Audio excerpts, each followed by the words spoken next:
Good evening, everybody, and welcome to the relaunch of Gaming After Dark. I'm your host, Mr. Boom Boom Kaboom. It's Noof Nukem in the room. Welcome to all the chat and to everybody watching, whether it's live or on the replay. It is so good to see everybody here. We're going to have a dynamite show for you tonight. I'm not sure if that intro went off really well. Obviously, I'm having a little bit of a technical difficulties here, so just bear with it tonight. But we're going to have a dynamite show for you. If you missed it in the last couple of weeks, I've got a great panel lined up for you. Tonight, we got a very special guest who needs no introduction, but we're going to get to him in the meantime. First of all, let's say hello to the chat before we bring everybody in, because we got some amazing people here, including Timothy Dixon. We got Doggy Dog. What's happening, guys? I see RWK88 is hanging out with us tonight. Good to see you here. We got Cyber Gunter in the building as well. Good to see Cyber in the house. We've also got Joe Dunmore. Wouldn't be a show without him, but hey, I'll get his official introduction in just a second. But anyway, guys, here it is. Gaming After Dark, the long-awaited return. I am back, and I can't wait to do this on a weekly basis, and I'm planning to stick it around this time. Hell or high water, let's go, let's do it, and let's bring it to you the way that only Gaming After Dark can. And speaking of a couple of guys I've rounded up from the depths of Hades itself, I want to bring into you the Game Complainers. Yes, he was the first guy I asked to come and join me on this adventure, and here he is. Welcome to the stage, the Game Complainers, a.k.a. Mr. Perry. Thanks for having me, Noof. How you doing? It's good to have you, man. I hope you're ready to roll. Looks like Garfield's ready. I'm ready to roll. He's ready to roll. He's ready to eat my head. He's ready to eat your head, indeed, and we're going to eat some heads tonight, I think, and we're going to make some heads roll, one of the two. If you didn't miss the introduction of this fine gentleman, you may have remember him hanging out with me on a panel back in the day called the Game Dosage Podcast. It is the one, the only Proto Foxy. He is panel member number 2. What up, everybody? Hey, chat, what's going on? Oh, the chat is doing great from the look of it. Yeah. I see Dunmore. I see Venge. I see Draven Nero. What's up, everybody? I'm having trouble typing in the chat, so I'm just going to call you out when I see you. Absolutely. Don't forget you got questions and all that stuff. Make sure you drop them in the chat, as well as don't forget toward the end of the show, our usual cast of characters are on standby. And I can promise you this, that Cletus Dunmore and Mr. Safe House Sam are definitely in the building. Perhaps even Arnold is kicking around, but we'll leave that for later. But without any further ado, I don't want to keep it too long, but welcoming back, it's only fitting to have him here. We know him as, well, you know him, or some people know him around these circles as the middle-aged game guy. I like to call him the Mag, former panel member of Gaming After Dark. He is now a co-panel member of the XNC podcast with Colt Eastwood on Monday nights. Here he is, guys, the Mag. Yes, I'm back here. Just good evening, everybody. We're going to have ourselves a great show tonight. I see the regular lineup of scumbags in the chat. Joe Dunmore is here. Hi, Joe Dunmore. What's going on, man? There he is. And without further ado, Joe Dunmore hits it. But listen, I'm glad to see Noof back. I'm glad to see he's got a new panel going on. We got Perry, we got Foxy, and of course, Noof, we got you yourself, and of course, all your alter egos. I look forward to it. I look forward to watching it listening to it every single week.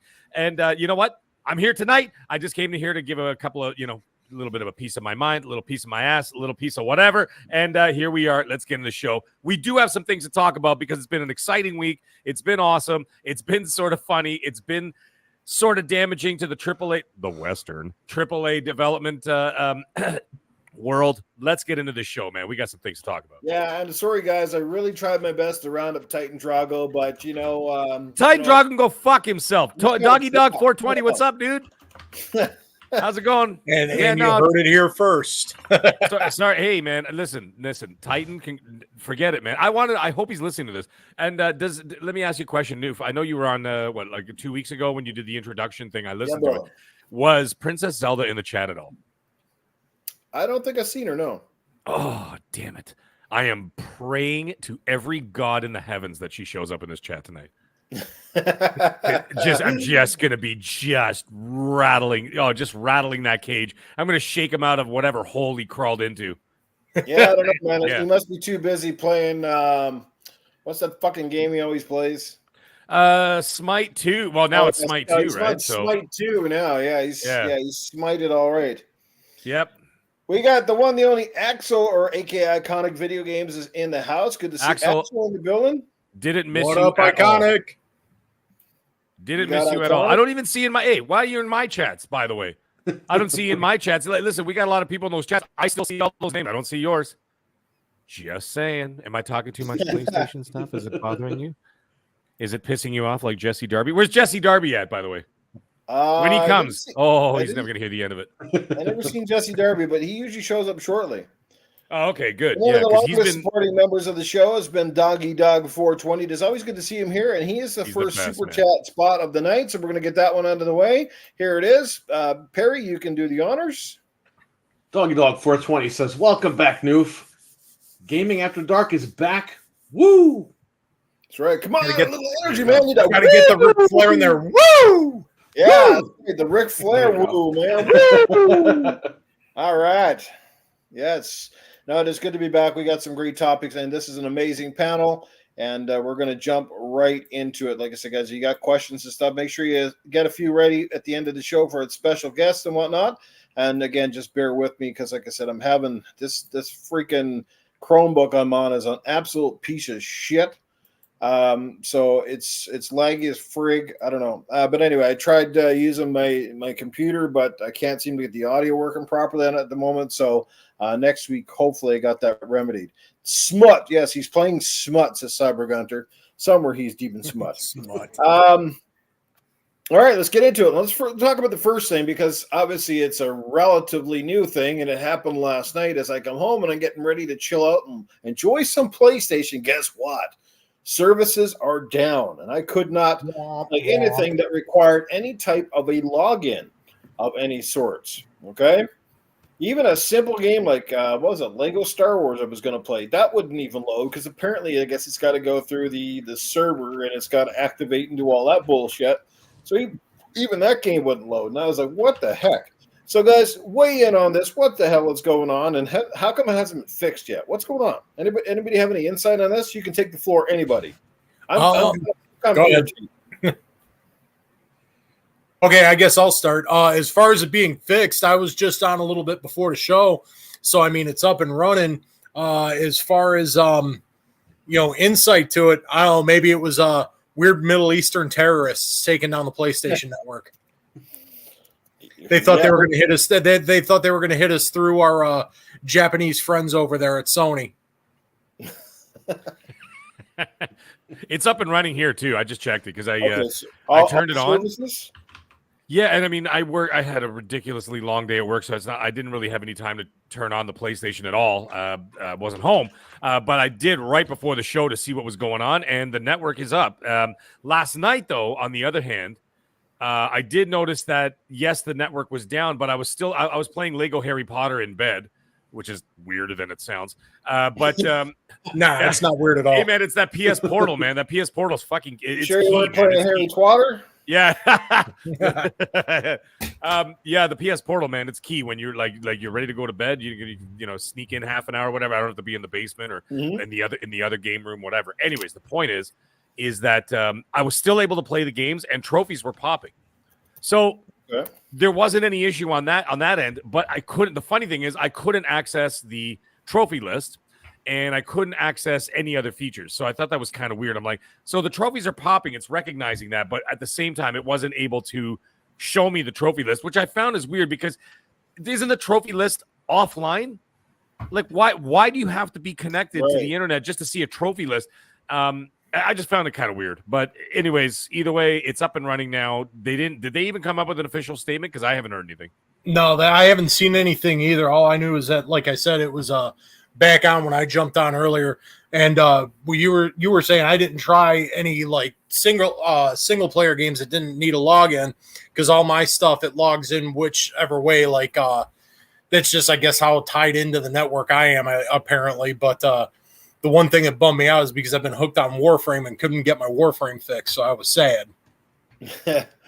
Yeah, who knows? It must be all those high texture map packs for Horizon for Zero Dawn, the remaster. Yep. That damn remaster, bringing down the network. Man, they're pretty much going to have every single PlayStation game remastered before it's even 10 years into the life cycle. What the hell? except for fucking Twisted Metal. Exactly. Yeah, like if you're gonna bring out a redo games, like go back to the PlayStation 1 catalog, give them some new updated graphics, like they did with the new Metal Gear game, Snake Eater. You know, they give it a whole new fresh coat of paint. That's the kind of stuff I'm on for. Oh yeah, Delta for sure. Can't wait for that, man. SOCOM, yeah, bring that shit back. Yeah. Yeah, right. Yeah, we got our Rob in the house. We got Back from the Dead in the chat, man. We got the Who's Who. We got a lot of guys. We got Fazza is here. What's going on? Fazza. That's right. Fazza 928 is in the house. Pink Pickles is hanging out with us as well. So, yeah, so we got some great people. It sounds like the kind of name that you would scream like that, like a rooster getting shot. Yeah, when he comes on the show, I think he's planning to come here next week, isn't it, or is it Anthony? Anthony's next week. Anthony next week? I was going to say, because if Fazza comes on the show, you got to introduce him like that. Funny, those are his actual initials. Oh, man, that's great. See, I'd be worried about saying it like that, though, because it almost comes off to be too much like Hawk-Twa. Oh, man. Oh. Talos Ray, what's up, dude? How about the Hawk-Tua girl? Yeah. I was in Nashville last week, right? And I was literally just combing the streets looking for her because that's where she's from, right? So I'm like, please be here. Please be here. Please be walking around. But no dice. No dice. No dice. I think she's too famous now. That would have been funny if you had got a video with her. Oh, my God. Well, she's too famous now, right? So now she's making millions. So, crazy, you won't find her. You won't find her on the streets. Hey, man, she's smart. Like I said on my Facebook, Mag, I said, I've been saying stupid shit for years and it hasn't made me any money. She was smart, man. She jumped on it right away. She started making hats, T-shirts, launched a YouTube thing, started talking to people. Like, she started talking to people. The next thing you know, she's like out there and just became a thing. She started doing stand-up comedy, everything. And like, she just jumped on the opportunity and said, that's it, I'm going to do this. So yeah, pretty wild. She got some big balls. She's pretty brave, and you got to hand it off to her. Like, she hasn't really sold out. Like, people are just coming to her, and she's not like doing nudes and shit. Like, she's just out there just being her, and her personality's just, like, you just want to come up to her and kind of hug her or squeeze her because she's just kind of like just kind, Yeah, well, Southern girl, man.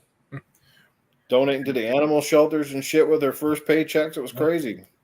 And all because she described the way she went down on dudes. So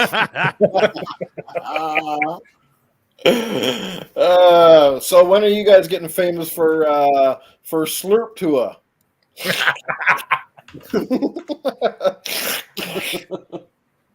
That's my fault, Mental. That's my fault.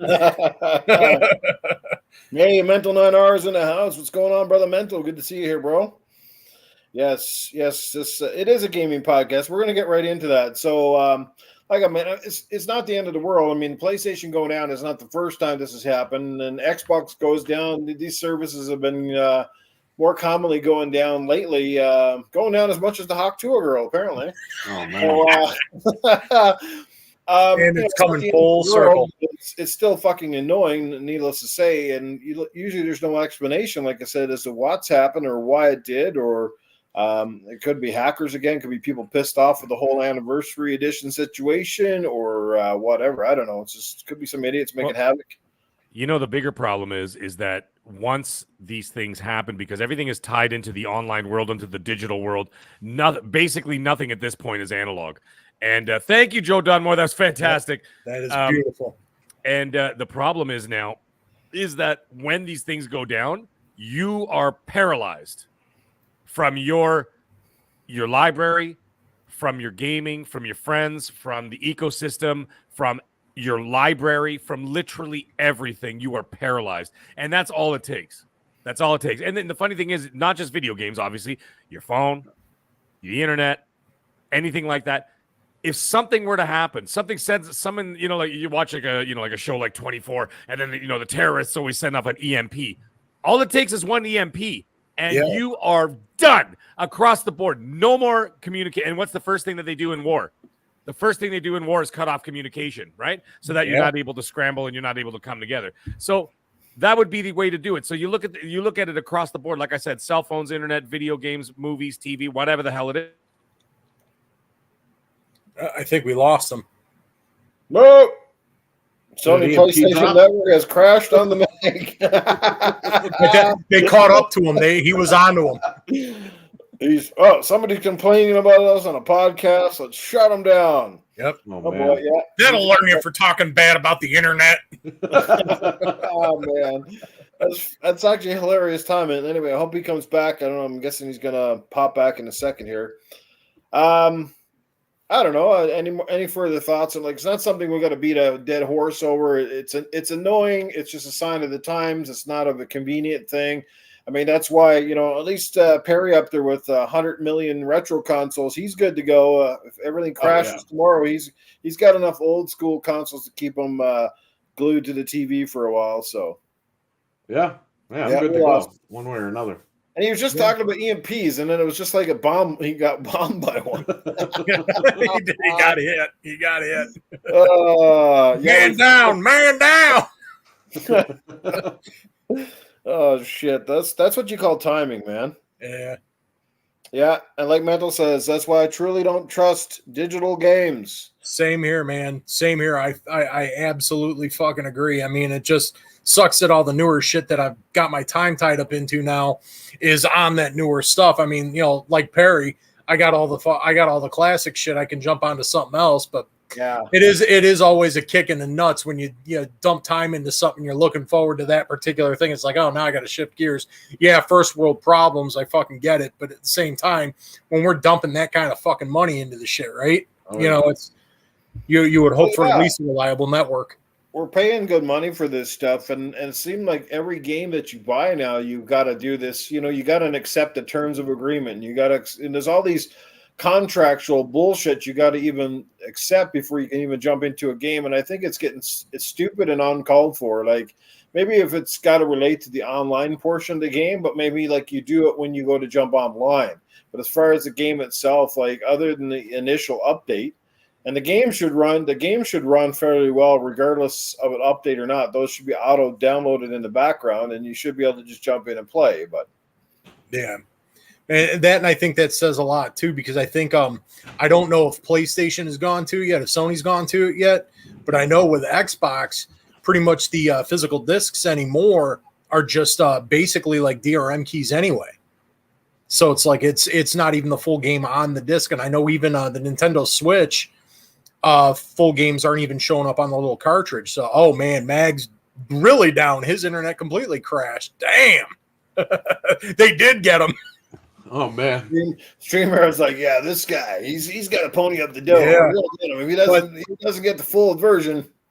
Yeah, but yeah, like I was saying, I don't think a lot of the consoles anymore are even putting the full stuff on there. To go back to your point about physical, it's like the last time physical games actually contained the disc was probably the PS3 and Xbox gen. So.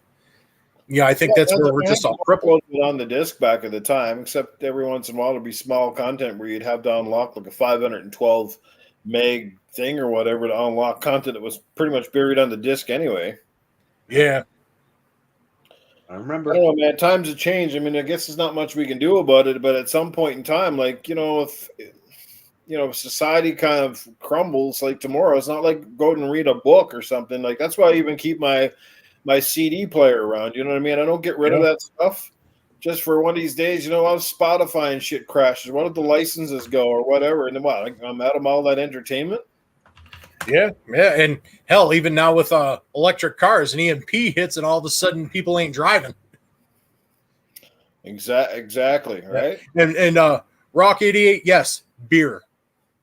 Could use a nice cold one right now. Actually, I got some downstairs. I'm headed to grab one shortly. Well, hopefully, Mag, if you're listening to this, hopefully Mag can get back. I mean, he still has the he still has the link in the chat. Tell us, Ray's in the building. What's going on with you, brother? And he says, yes, I'm a physical guy, and I don't want to get scratched. But you're missing out on most of the fun. Mm-hmm. Absolutely. And then the room gets quiet.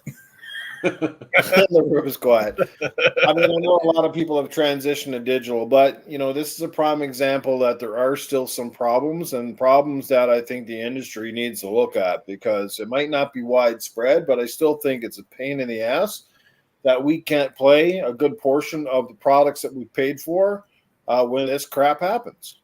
Yep. right? There's got to be a better way. Everything can't be tied to a server and a digital licensing agreement or whatever. So figure it out, guys, because this shit's annoying and all that stuff. But anyway, I think if you guys are cool, we'll move the needle and we'll move on into the next subject. Oh yeah, absolutely. Yeah. All good, Perry? Yeah, I'm good. Okay. No further thoughts on the PlayStation thing. You really could give a rat's ass. Like you said, they gotta fix that to where at least let the digital license expire after a certain amount of time. So, like, if the network goes out, you have like 7 days to play your game. Yeah. You know what I mean? Just something. Now it just cuts off and that's it. Like you don't have access to it. It's kind of annoying, like you said. So. Or as soon as the game boots up, there's a little thing that says offline or online. Click it, and you go automatically. It just boots straight up from whatever, and you can access it. You know what I mean? Yeah, because there's a lot of people that work during the week, and then on the weekends just want to relax, play a game for an hour or two, and then go to bed. And obviously, they weren't able to do that last night. So, no, I was kind of bummed out. But like I said, small. I mean, I have multiple consoles, so one crash they can go to another. But not everybody has that. That ability, or not everybody's in that fortunate situation, right? The luxury, yeah. The luxury. Like I said, with first world problems, right? We're up here, but it's gotten a lot more common. This stuff seems to be more common now than it was even during the 360 and PS3 era when infrastructure was a lot more infantile than it is now. Yeah.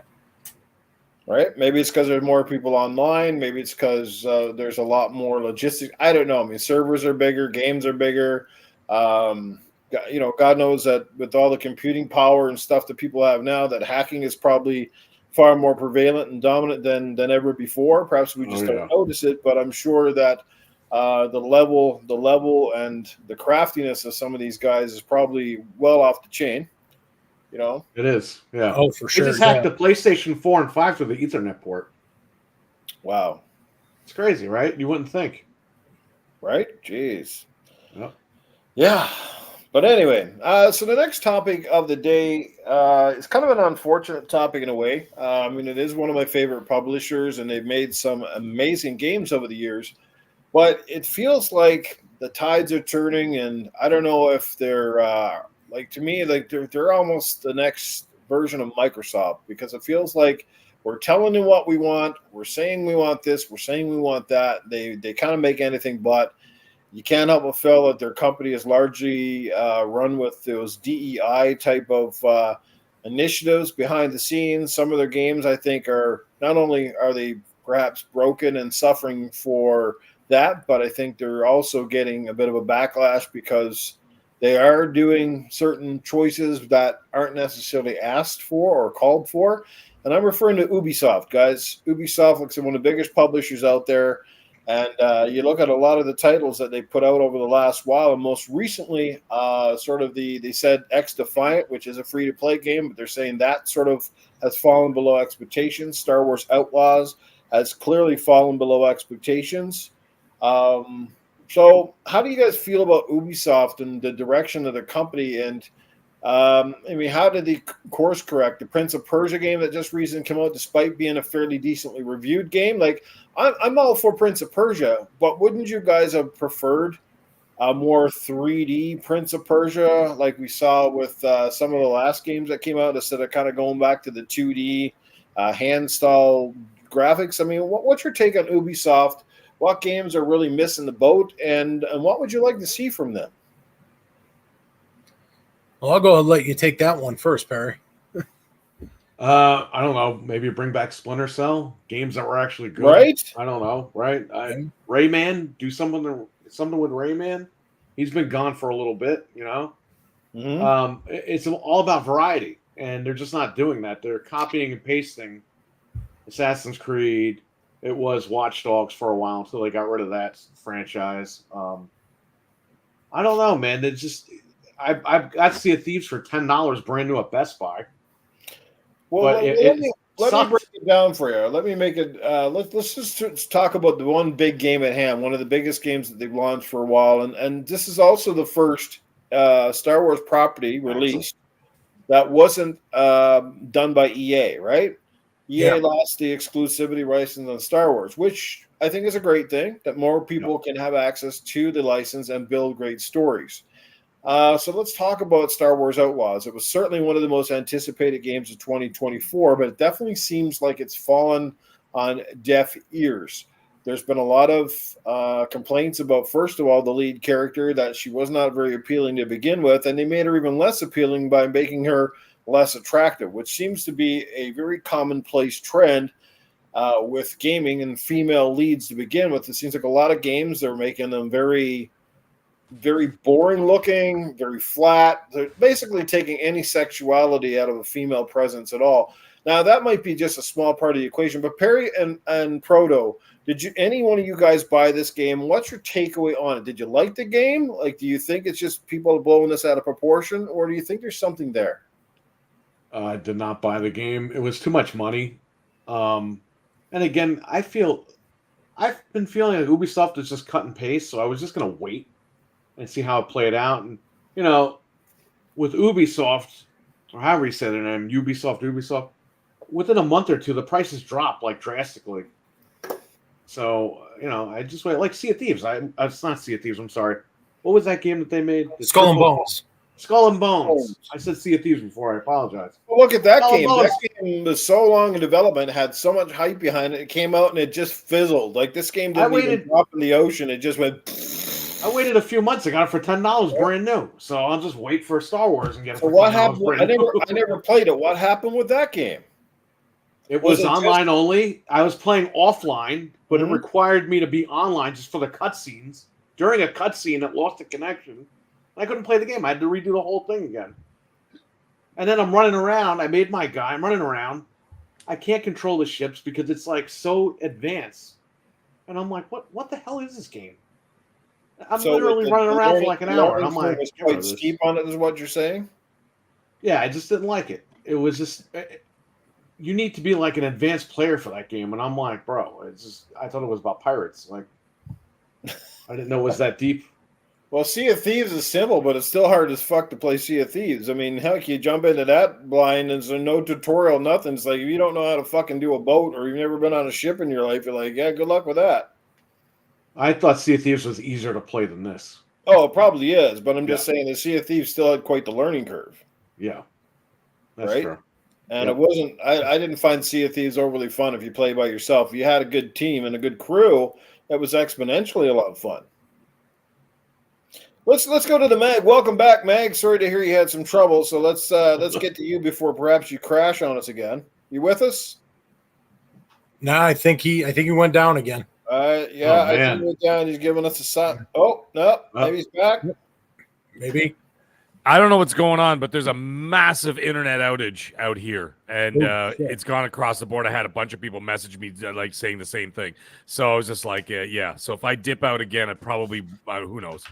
Anyways, isn't that funny? The timing, right in the middle of us talking about how we're at the mercy of basically all this entire, infrastructure, and then all of a sudden I get booted because the internet conked out, and like literally the whole household came to a complete halt. Yeah. Right? Yeah. No, there you go. They targeted you. Yeah, well, absolutely. So, look, Mag, I'm just going to go to you because, I mean, you have a lot of Ubisoft insight, obviously. Like, what is up with this company? Like, are these guys going as bad as – it seems like they're getting as bad as Microsoft. I mean, are they even listening to what fans even want anymore at this point? I mean – they don't care. The two biggest franchises they've had in the Xbox 360 era were Splinter Cell and Rainbow Six. And Rainbow Six has – I don't know what happened with that. They made one game – Siege, and haven't touched the franchise since. They just keep adding more shiny, flashy, pink, fruity, loopy skins and shit to the game. And honestly, I don't like it. I'm not a big fan of Siege, never was. I like the Rainbow Six. The Vegas series was much better, in my opinion. And Splinter Cell has been MIA for like over a decade now. So what the fuck's going on? Splinter Cell is coming out. It's going to be a remake. But it is happening. The game is finished. It's just it's not finished. There's a lot of stuff to be ironed out. So that is happening.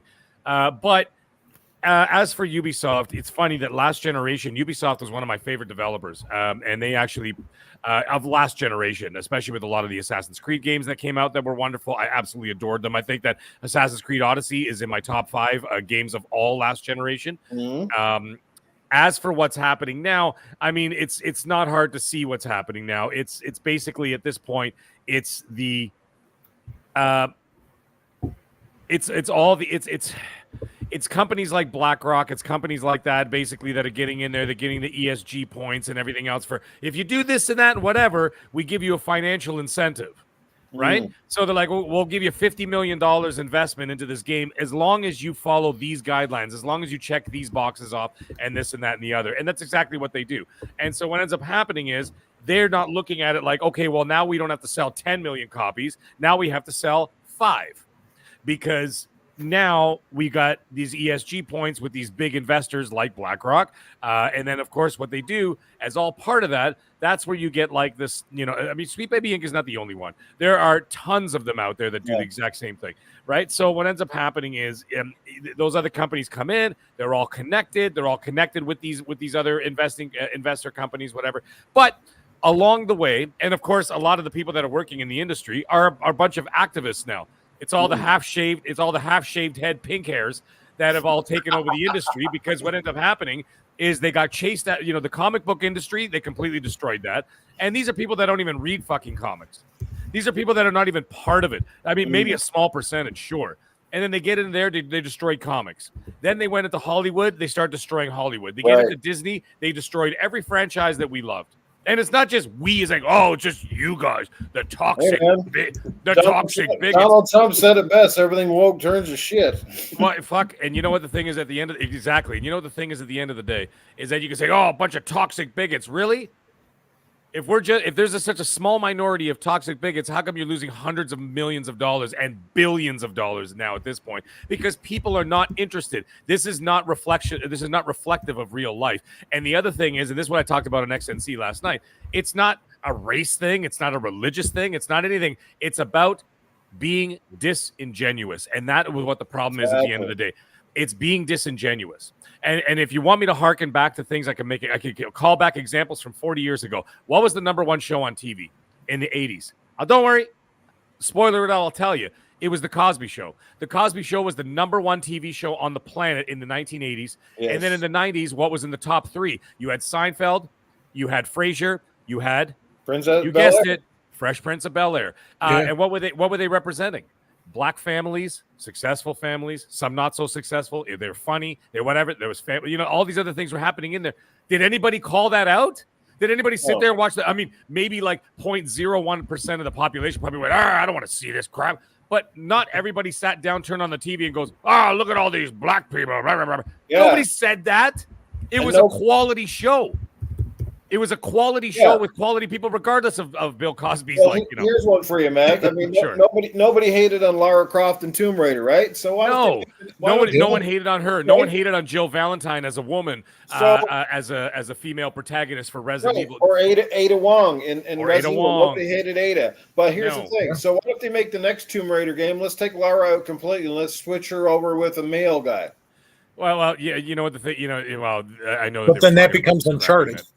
Yeah, basically, yeah, the same. That nice, good call, Foxy. But you see the point, right? Yes, but the reason why people are not gravitating towards it, it's not because of people are racist or people are bigots or people are this, is because it's disingenuous, and because people are staring at it, they can smell the bullshit from a mile away. When you're like, you know what I mean? Like everybody's looking at these companies side-eyed now. It's like, this is not natural. They're not doing it in a natural way that makes sense. And people are starting to figure it out. The people that are, people like us who've already taken the red pill a long time ago discovered this, we know. But everybody else are slowly starting to come around and go, what the fuck are these guys doing? And they're doing it because they want to get the activism in there, the politics, the bullshit, the this, the that. Why? Because they want people to be. They try to worm their way into culture so that they can indoctrinate people into how they believe. But the problem is, people aren't grabbing onto it. Well, exactly. The game industry is turning into like the vegan hamburgers that all the shops want to bring in. Yeah, like get the Right? fuck out of here. Oh, it tastes like a hamburger, looks like a hamburger. It's not a hamburger, but guess what? Those fucking things aren't selling. Like McDonald's, No, they're not put that selling. up on their billboards because nobody fucking buys it, other than 2 or 3 people. That Thank you. for God's sakes, I just can't eat meat. Good You know? analogy. So that's a good analogy. So the thing is, at the end of the day, what I'm trying to say is, again, it's not about anything else. It's not about, like I said, like it's not about because the protagonist is, like for example, Assassin's Creed Shadows. It's not about Yasuke. It's not. It's why. That's the problem. It's not who. It's not him as a character. I have no problem with the character. I put here. You want me to go down the list of people think like, oh, if people disagree with me, that's fine. I don't give a shit. You can disagree with me all you want or agree with me. Go down the list of all the Assassin's Creed games that I have played and loved. Every single one of them. And so did a lot of other people because it became one of the biggest franchises in video game history. Don't worry. I'll stop and I'll tell you all about it. The first one was in Jerusalem. You played as a Muslim. The second, third, fourth, you played as an Italian. Okay, in Italy. Mm-hmm. You played as a Frenchman. You played as a Greek. You played as a Norwegian. You played as an African-American woman, as a matter of fact. In Assassin's Creed Liberation, she was a freed slave, right? So that was a fantastic game, by the way. If anybody hasn't played that one, I love that game. There was nothing better than traversing in like the Louisiana swamps with like gators around and stuff, and like you're learning to become assassin. What a fantastic game! So you get to play as an African-American woman, freed slave. You get to play it, like I said, a Frenchman, a Norwegian, an Italian, a Greek. You've even played the other ones, the side-scrolling ones, Chinese, Indian, Russian, all across the board. And then all of a sudden you get all the way up into an Englishman in the other one. The one with the brother sister. What the hell was that called? Someone in the chat help me. The one I'm talking about? Syndicate. Great game too. You got to play as a North African in Assassin's Creed Origins. You got to play as a Muslim Arab in the last one, Mirage. Yes. That just happened. The one that just took place in Baghdad. These all make sense, right? Did anybody bitch about that? Did anybody cry that there was a Muslim guy in the game, or there was a black woman in the game, or that there was a Chinese one and the Chinese one, or the Russian? No. But then all of a sudden you get to this one, you get to this new one, and then they're like, oh yeah, by the way, we're putting in like literally the only black guy that showed up in 1,000 years in Japan. And I'm like, wait a minute. That seems so like, you know what I'm saying? And it's got nothing to do with him. It just, everybody just kind of pauses for a second and go, that's weird. So I had 16 games. I just listed them all off. Yeah. 16 games where it all makes sense because you're representing every single culture from all these different countries. So the Japanese go, all right. They rub their hands and they go, now it's our turn. So now what I'm trying to get at, and I'm not angry about it. I actually really don't care. But what I'm trying to get at here is that imagine what the Japanese people are feeling. And these are people who are very touchy about their culture. I can absolutely tell you that talking to a lot of them.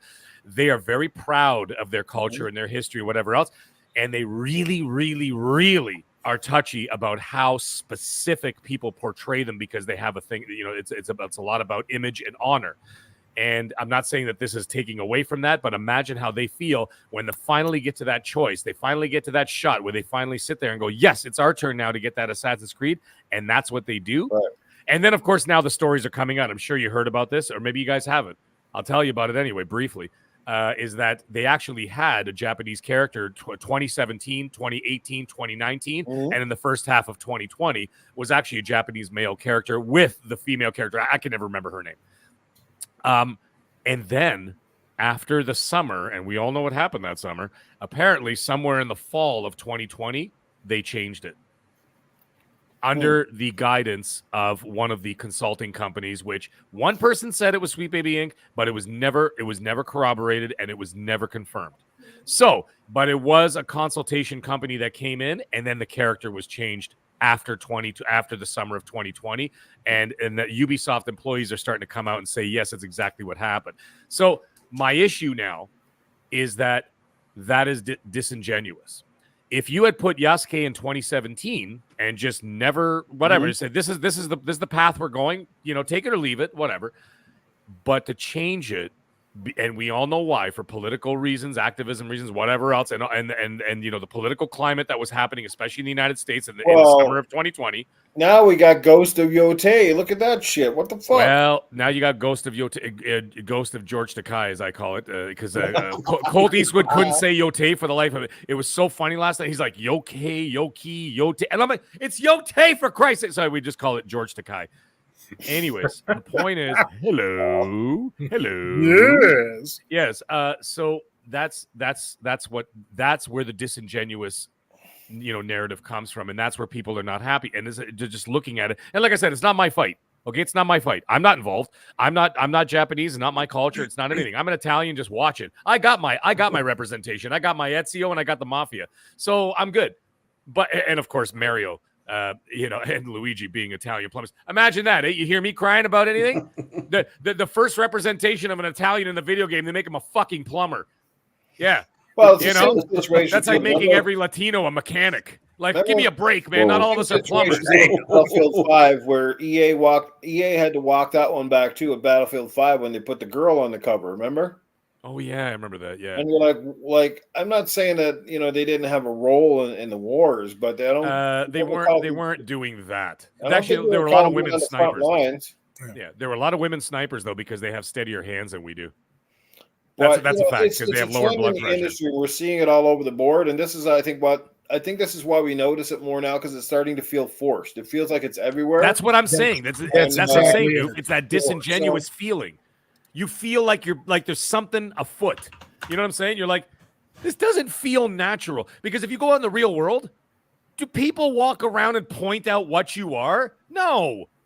I just be like, hey, man, how's it going? Like, whatever you are. You know what I'm saying? Right. Well, they point me out because I'm a fat ass. Hey, fat ass. Yep. But in all seriousness, you know what I mean? Like, it's just that doesn't happen in the real world. And because of that, it's lost that natural feel of just like, hey, listen, whatever. There's nothing wrong with putting it. If you want to put in more representation, go right ahead. No one's saying that no one's saying anything against that. Nobody. But do it in a way that doesn't seem like you're virtue signaling, and that's the problem. That's where it all boils down to. And people don't like that. People don't want that. Like, I played another game, by the way, Tales of Kinzara. You know the one, Zao, the African game, the African side. It's like the Metroidvania, whatever the hell it is. I got the platinum on that game because it was for free on PlayStation Plus. Unbelievable game. What a wonderful story. Guess what? You know what it was? It was made by African developer it was an African story about an African family. And guess what? I'm not African, but you know what? I identified with it. You know why I identified with it? Because it was a great fucking story. And on top of it, it was a story about a son who lost his father. And it was about him dealing with the grief of losing his father. It doesn't matter what race, creed, or religion you are. Everybody can relate to that. Because presumably, for the most part, we will all face that at one time or another. We're going to have to, face the loss of a dear loved one or a parent or whatever else. And that is something you could relate to. Did I sit there and stare at it and go, well, I can't identify him because he's black and I'm not? No, I identified perfectly with that game because it was, like I said, it was well written and it was something that everyone can relate to. And that's what entertainment is all about at the end of the day. You can watch Star Wars, the original Star Wars, and it didn't matter what language you could watch it in because you're watching something that everybody can relate to. Right. Mm-hmm. And it's something that everybody can connect with. Love is another example. It doesn't matter where you are in the world. You understand love. You understand comedy. Right. Somebody falls down the stairs. It's hilarious. I mean, assuming they don't die, but like, you know what I'm saying? It's all stuff that's relatable. And that's where it's the natural, like I said, again, I don't have to relate to somebody because they're not Italian or whatever, or white or black or brown or Korean or whatever. It's something that you can relate to on a proper level because it's got a good writing, good storytelling, and great entertainment. For you guys, is the pressure really now on Ubisoft? Because obviously they've had a string now of games that have been, like I said, that haven't hit. They certainly haven't been as big a success as they wanted. And when you have a Star Wars title that doesn't come out and hit a home run, that's very concerning because of obviously it's Star Wars, right? And almost anything with that brand is almost an instant success. Now, Assassin's Creed, for the most part, has been obviously one of the most successful franchises ever. They've had essentially 3 hits in a row with Odyssey, and then there was Origins, Odyssey, and now Mirage. And Mirage didn't quite hit. I don't Valhalla. think all the numbers. Valhalla, Mirage Valhalla was the biggest selling Assassin's Creed of all time, by the way. Right? Mirage didn't do as well, I don't think, as they'd hoped, but I don't think Mirage was terrible. I actually really like Mirage. I'm still playing it, actually, and I actually like it because it reminds me more of the original games. But with saying that, like, how much is the pressure on this new AC Shadows? It's been moved to February, which is a bummer because I was hoping to pick it up this year. And I'm not expecting it to be Ghost of Tsushima, but I'm hoping that it's going to be, it's going to be Assassin's Creed. It's going to feel a little bit like Ghost of Tsushima. But again, do you think now this delay is largely due to the stuff that we've been hearing about with the characters and stuff, or do you think it's there's other issues at play? And again, how much is this AC going to dictate what happens in the future for this franchise? We saw how they took a hiatus a few years ago and actually turned out to be a good thing. But it's like anything, you get a couple of successes and you go back to the well and you start to make some ho-hum games and people lose disinterest in the franchise. And again, the disingenuity that we're starting to see with a lot of franchises. So just kind of take us through that. Anybody want to jump in here? Just, are you getting a little concerned for this product? And do you think it can succeed? I mean, and going back to even talking about Star Wars and about how it wasn't a home run and riffing off of what Mag said about it being disingenuous. Not only is it disingenuous, and he mentioned the writing, but it's all poorly written on top of it. These characters aren't interesting at all. And then they're trying to force upon you, well, they're supposed to be X, Y, or Z. So then that means you have to like him. And it's like, no, that doesn't make sense. Like everybody's saying here, it's being forced. We can see it being forced. And it's genuine. People can see through that. And I mean, regardless of however you live your existence, it doesn't matter. Mag talked about representation. Representation doesn't happen because it's, skin color, race, creed, whatever, you have. It's whether or not you can relate to a well-written character. And I think the reason why not, Star Wars, because there were other underlying reasons why, because I didn't get the game. I had messed around in the demo for a little bit, and I just I'm not about this, because the game mechanics weren't all that interesting either. It was a cookie cutter game, start to finish, and then some games can be like maybe that sleeper hit or that diamond in the rough kind of thing if you have a well written story or a well represented character, well written character. But it had none of that. It was boring. It was flat. And it's a shame because that little axolotl thing that she ran around with looked kind of cool. But it's just like not even little cutesy bullshit can save it. You know what I mean? And I think with, AC getting delayed to February, maybe it was some of the blowback when they let their statement out saying that they were reworking some of the mechanics. It's like, y'all, here's a question for you. Huh? Why didn't when they were starting this game, Outlaws, the premise is fine. The timeline itself is probably one of the most intriguing timelines in Star Wars.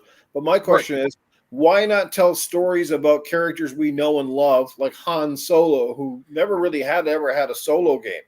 So there's tons of content they could have built without building a new character that they had no idea if this is going to be a hit or miss. And of course, I'm sorry, but when Star Wars is largely male-based, like most of the fans of Star Wars, I'm sorry, they're mostly male, right?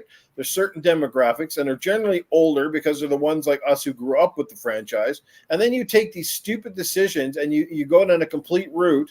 And on top of it, like, I'm sorry, but you don't have if you're going to put in a female character too, you at least should make her appealing to the male guys. I'm sorry to sound sexist here, but like, what are you going to make them all blah and non-sexy at all? Even Mortal Kombat is watering down to fucking females.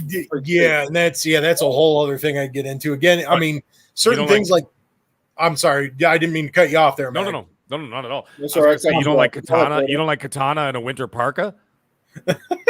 Well, I mean, sometimes if the light strikes light, right, but in like Mortal Kombat, that's a whole other like can of worms. And the fact that fucking was it Ed Boon, because he's still the one working on it, not Tobias, but Boon coming out saying like, oh, those looks aren't realistic, and we're going for more realism. I mean, it's a game about cutting people up, man. I mean, how more real are you going to get, right? But yeah, you can blow and brains out going somebody's back skull in that game, but for God's sakes, don't show some cleavage. Yeah, but going back to the whole Star Wars thing, and I mean, Yeah. I guess they could have took the safe route by using an established character. I will give Ubisoft this, that they put, wrongly, obviously wrongly so now, that they did put all their eggs in a basket on a new character and trying to create a new world, and that can be appreciated in some aspects. But again, it goes back to the writing. It goes back to making these characters interesting. Hell, even if she didn't have just the chiseled Matt Damon from Team America chin going on or anything like that, if she was some 500-pound chick, if you wrote it well enough, who gives a shit, right? I mean, let's appeal to your demographic, and that's fine, but write a good character. If she's got big tits, make sure she's an interesting character. Otherwise, she's just going to be eye candy. If she's going to be 500 fucking pounds, make sure she's interesting. Otherwise, they're going to look at her like she's riding around on a fucking little go-kart from Walmart. It's like you gotta have just good writing, and you got to be genuine about it. It's all just this fake, disingenuous, poorly written trash. But going back, not just because of that, with Star Wars, the mechanics were boring. I mean, nothing of that game was like interesting. It's like you have a boring premise. You're trying to force a new character down somebody's throat who nobody's going to get unless you kind of make them interesting, and they really didn't do that. It's just Outlaws was kind of like doomed to fail, and then on top of it, it was shipping with bugs. That's the deal breaker right there. If the game doesn't fucking work right out the fucking gate, it doesn't matter if you have all the good shit. If it doesn't work, it's not going to work, and then people aren't going to play it either way. So this had like the three major strikes. Yep. Poorly written story, poorly written character, bad mechanic. 4 strikes now. We're going way past it. Boring mechanics, and then it was broken. Mm-hmm. He's absolutely right, and that's the trifecta of doom when it comes to a game. I mean, there is something to be said about attractophobia. Something that I noticed that they've been doing a lot lately. It's the thing that you can't make them too hot, can't make them too good looking. So it almost feels like everybody's afraid of making someone good looking. But that's neither here nor there. But Foxy's absolutely right. You got bad writing, you got bad story, you got bad bad storytelling elements. Then it really doesn't matter if the person is great looking, but the story is awful and the game is awful. That's not going to save it. That's not going to save it either. She could look like a linebacker. Stellar Blade, but I certainly didn't mind playing that game. But you know what though? Stellar Blade has incredible game mechanics. Yeah, that's the thing. It's got great. It plays so smooth and so well, and I mean, and it's just lightning quick, perfect frames, perfect animations, perfect combat. Perfect it's ass. just perfect ass. It's just great across the board. But Yeah, you know what? there You had it the is. chick. Perry's There you got go. If you had the girl look like a linebacker, but the game plays like Uncharted 2, people wouldn't care if she had a square jaw. They'd be like, this game is awesome, right? But the thing is, they're not following through with anything else either. And so that's that's the bigger problem. As for Perry always has that game at arm's reach. Always at arm's reach. Hey, man. You talk about Stellar Blade, it's like reach out, where it's like, here it is. I'm waiting for the Pro, so it's sealed. I'll be back, guys. Yeah. No kidding. Yep. I'm waiting on the Pro too. Now, one quick thing about AC Shadows. I can tell you with absolute certainty that Ubisoft is completely full of shit. It's not because they're working. Well, they are working on bugs, but that's not why they delayed it. They were going to release it anyway. Was it any surprise that they chickened out and they backed out last minute when the game was going to be talked about and revealed in Japan, where they're getting all the criticism from? Right. Yeah, isn't that weird? And then they tuck-tailed and fucked off. Give me a break. That's exactly what I fucking thought when they announced that it was delayed right before the Tokyo Game Show. It's like, right. Isn't that strange coincidence, right? So the other thing is that there's a lot of Chinese backers with Ubisoft too, and I'm not going to get into all the details as to which companies they're from, but we can guess Tencent. But about some of them. And anyways, the point is that I know that they're pissed off about something else behind the scenes when it comes to when it came to the investment in the game, because apparently Ubisoft ignored the talks about the morality guidelines to release the game in China, because Star Wars, generally speaking, outside of the absolute ass trash that Disney's been releasing for the last 4 years, or 5 years, whatever.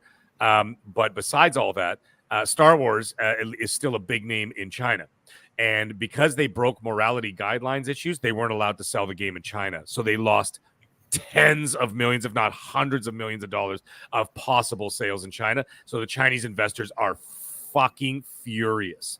So that's one thing. Second thing is the AC Shadows thing. Absolutely, it had everything to do with them trying to quell the storm of. First of all, they were in Japan, so they didn't even want to show up. That was the first thing. The second thing is they're trying to quell the storm so that they hope that by 5 months from now, when they delay this, or 6 months from now, that they delay this game, it'll sort of quiet down the online outrage, because we all know how online outrage works, right? You're pissed off about this for 36 hours, and then all of a sudden you move on to the next outrage, right? So people will very quickly forget. Like, I could say something so inflammatory, let's just say for argument's sake, and I could say it, and people freak out. And people talk about me, and I'm trending on Twitter and this and that, whatever else, or Tim Dog or anybody else, and they trend on Twitter for one day, and then all of a sudden, by the next day, nobody even knows who the fuck you are, right? Because they've just moved on to the next outrage. One day it's like, the hurricane. The next day, it's Trump.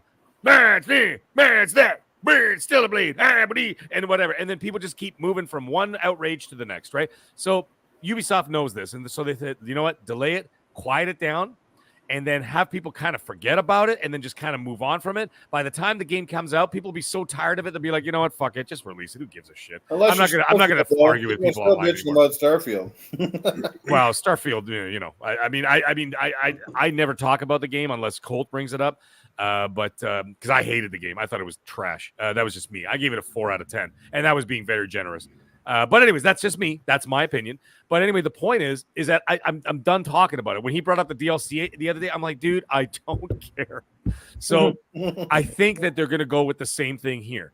And then by 6 months from now, people will be like, whatever, dude, like, just release a stupid game. I don't care if they have a fucking giraffe in the game. Okay.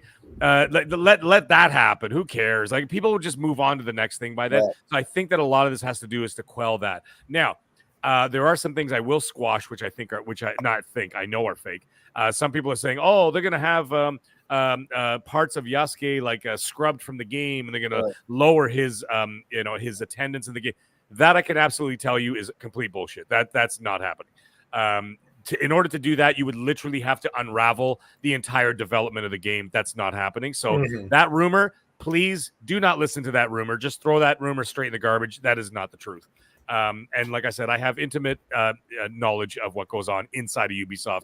I was there 4 times a year in their studio. They're not switching them out for Michael Jackson, are they? Yeah, so that's that. So all that stuff that you're hearing. Now, I did hear from some employees that were saying that Ubisoft employees saying that actually that February release date is just a placeholder. Right. And could possibly release even further down the road. But then I also have other employees saying, no, don't listen to that either. They're going to still release in February. Now, we got George Takei coming out. We got Ghost of George Takei coming out in around the same time. That game is going to absolutely annihilate the living shit out of AC Shadows. I can tell you that right now. People are pissed off because it's not Jin Sakai. They'll get over it very quickly because you know that game is going to be top-notch quality. Yeah. And people will be like, well, fuck it, whatever. And they're just going to go and play the game and they're going to love it. And that's all there is to it. Because one thing you can give about Sony, besides Concord, but Sony releases quality. And because of that, they're not going to let a first-party game of that magnitude go out the door and not be absolutely incredible. So, you know what I mean? And in the end, it doesn't matter if you play as a woman. Doesn't matter if you play as Yasuke. Doesn't matter if you play as a Japanese. It's in the end, it all boils down to quality. And Ubisoft is not providing that. Can't say it better. You can't say it better than that.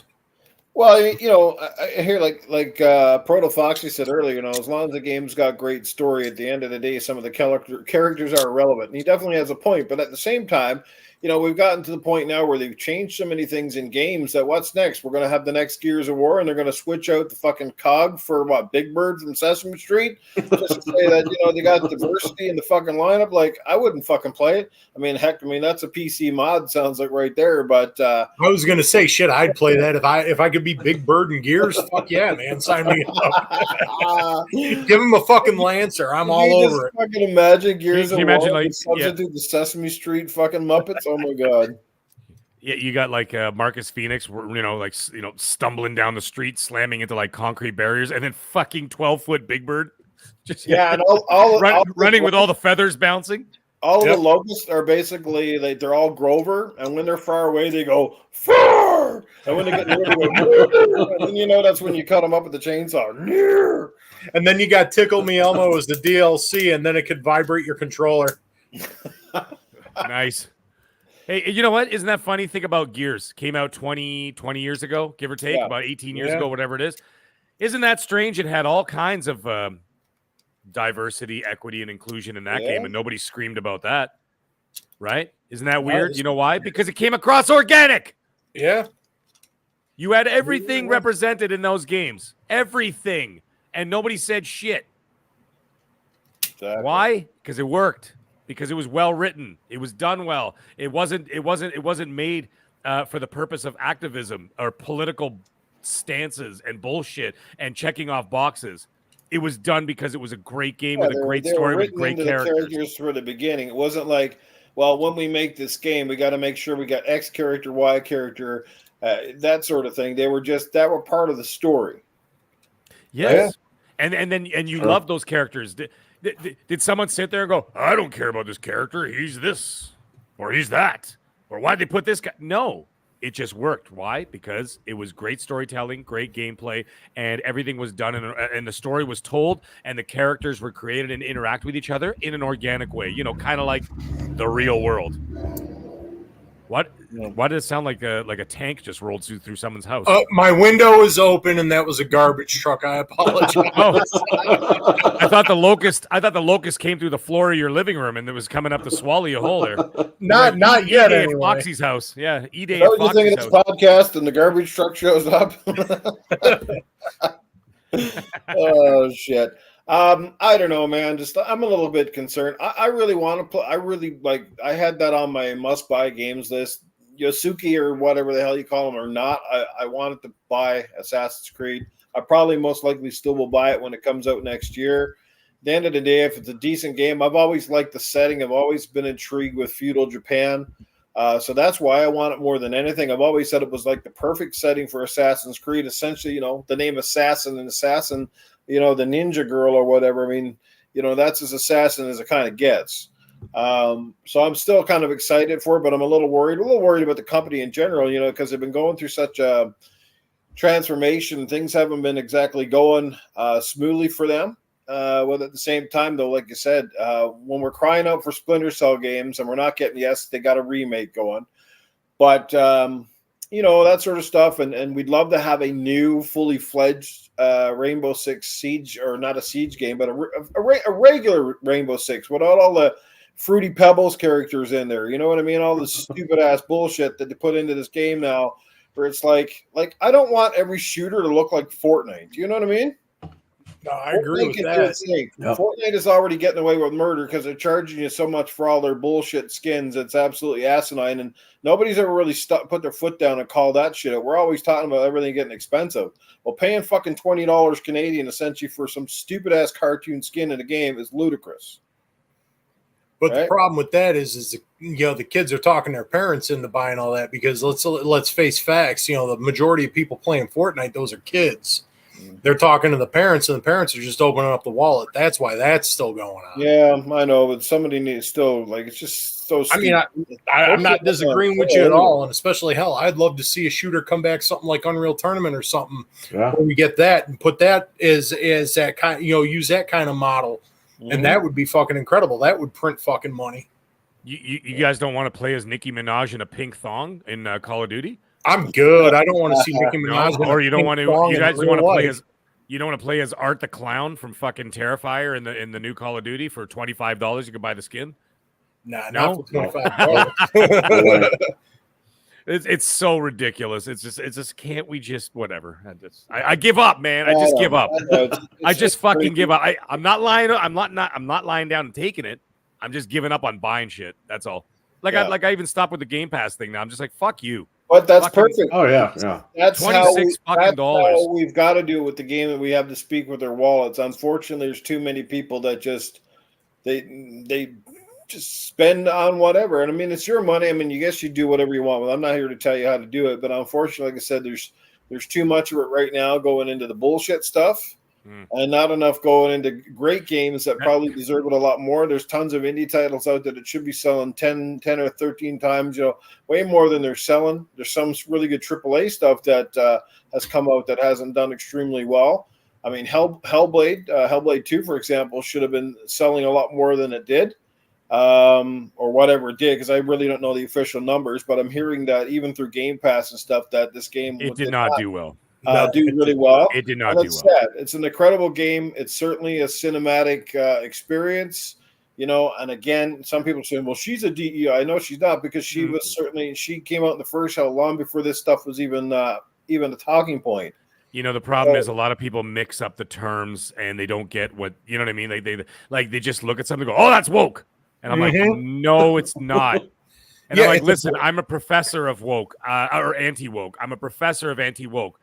When I have to keep pointing out to people saying, no, guys, that's not woke. You're embarrassing people like me, because now you're making me look like a jackass like you. So, yes, it happens all the time. Anyway, the thing is, Noof, I'm going to touch on what you just said there, dude, is that, with the way that the world has gone now, especially, well, not especially just here in North America, it's all over the world, post-pandemic and everything else, everything has gotten so expensive, people can barely afford to live.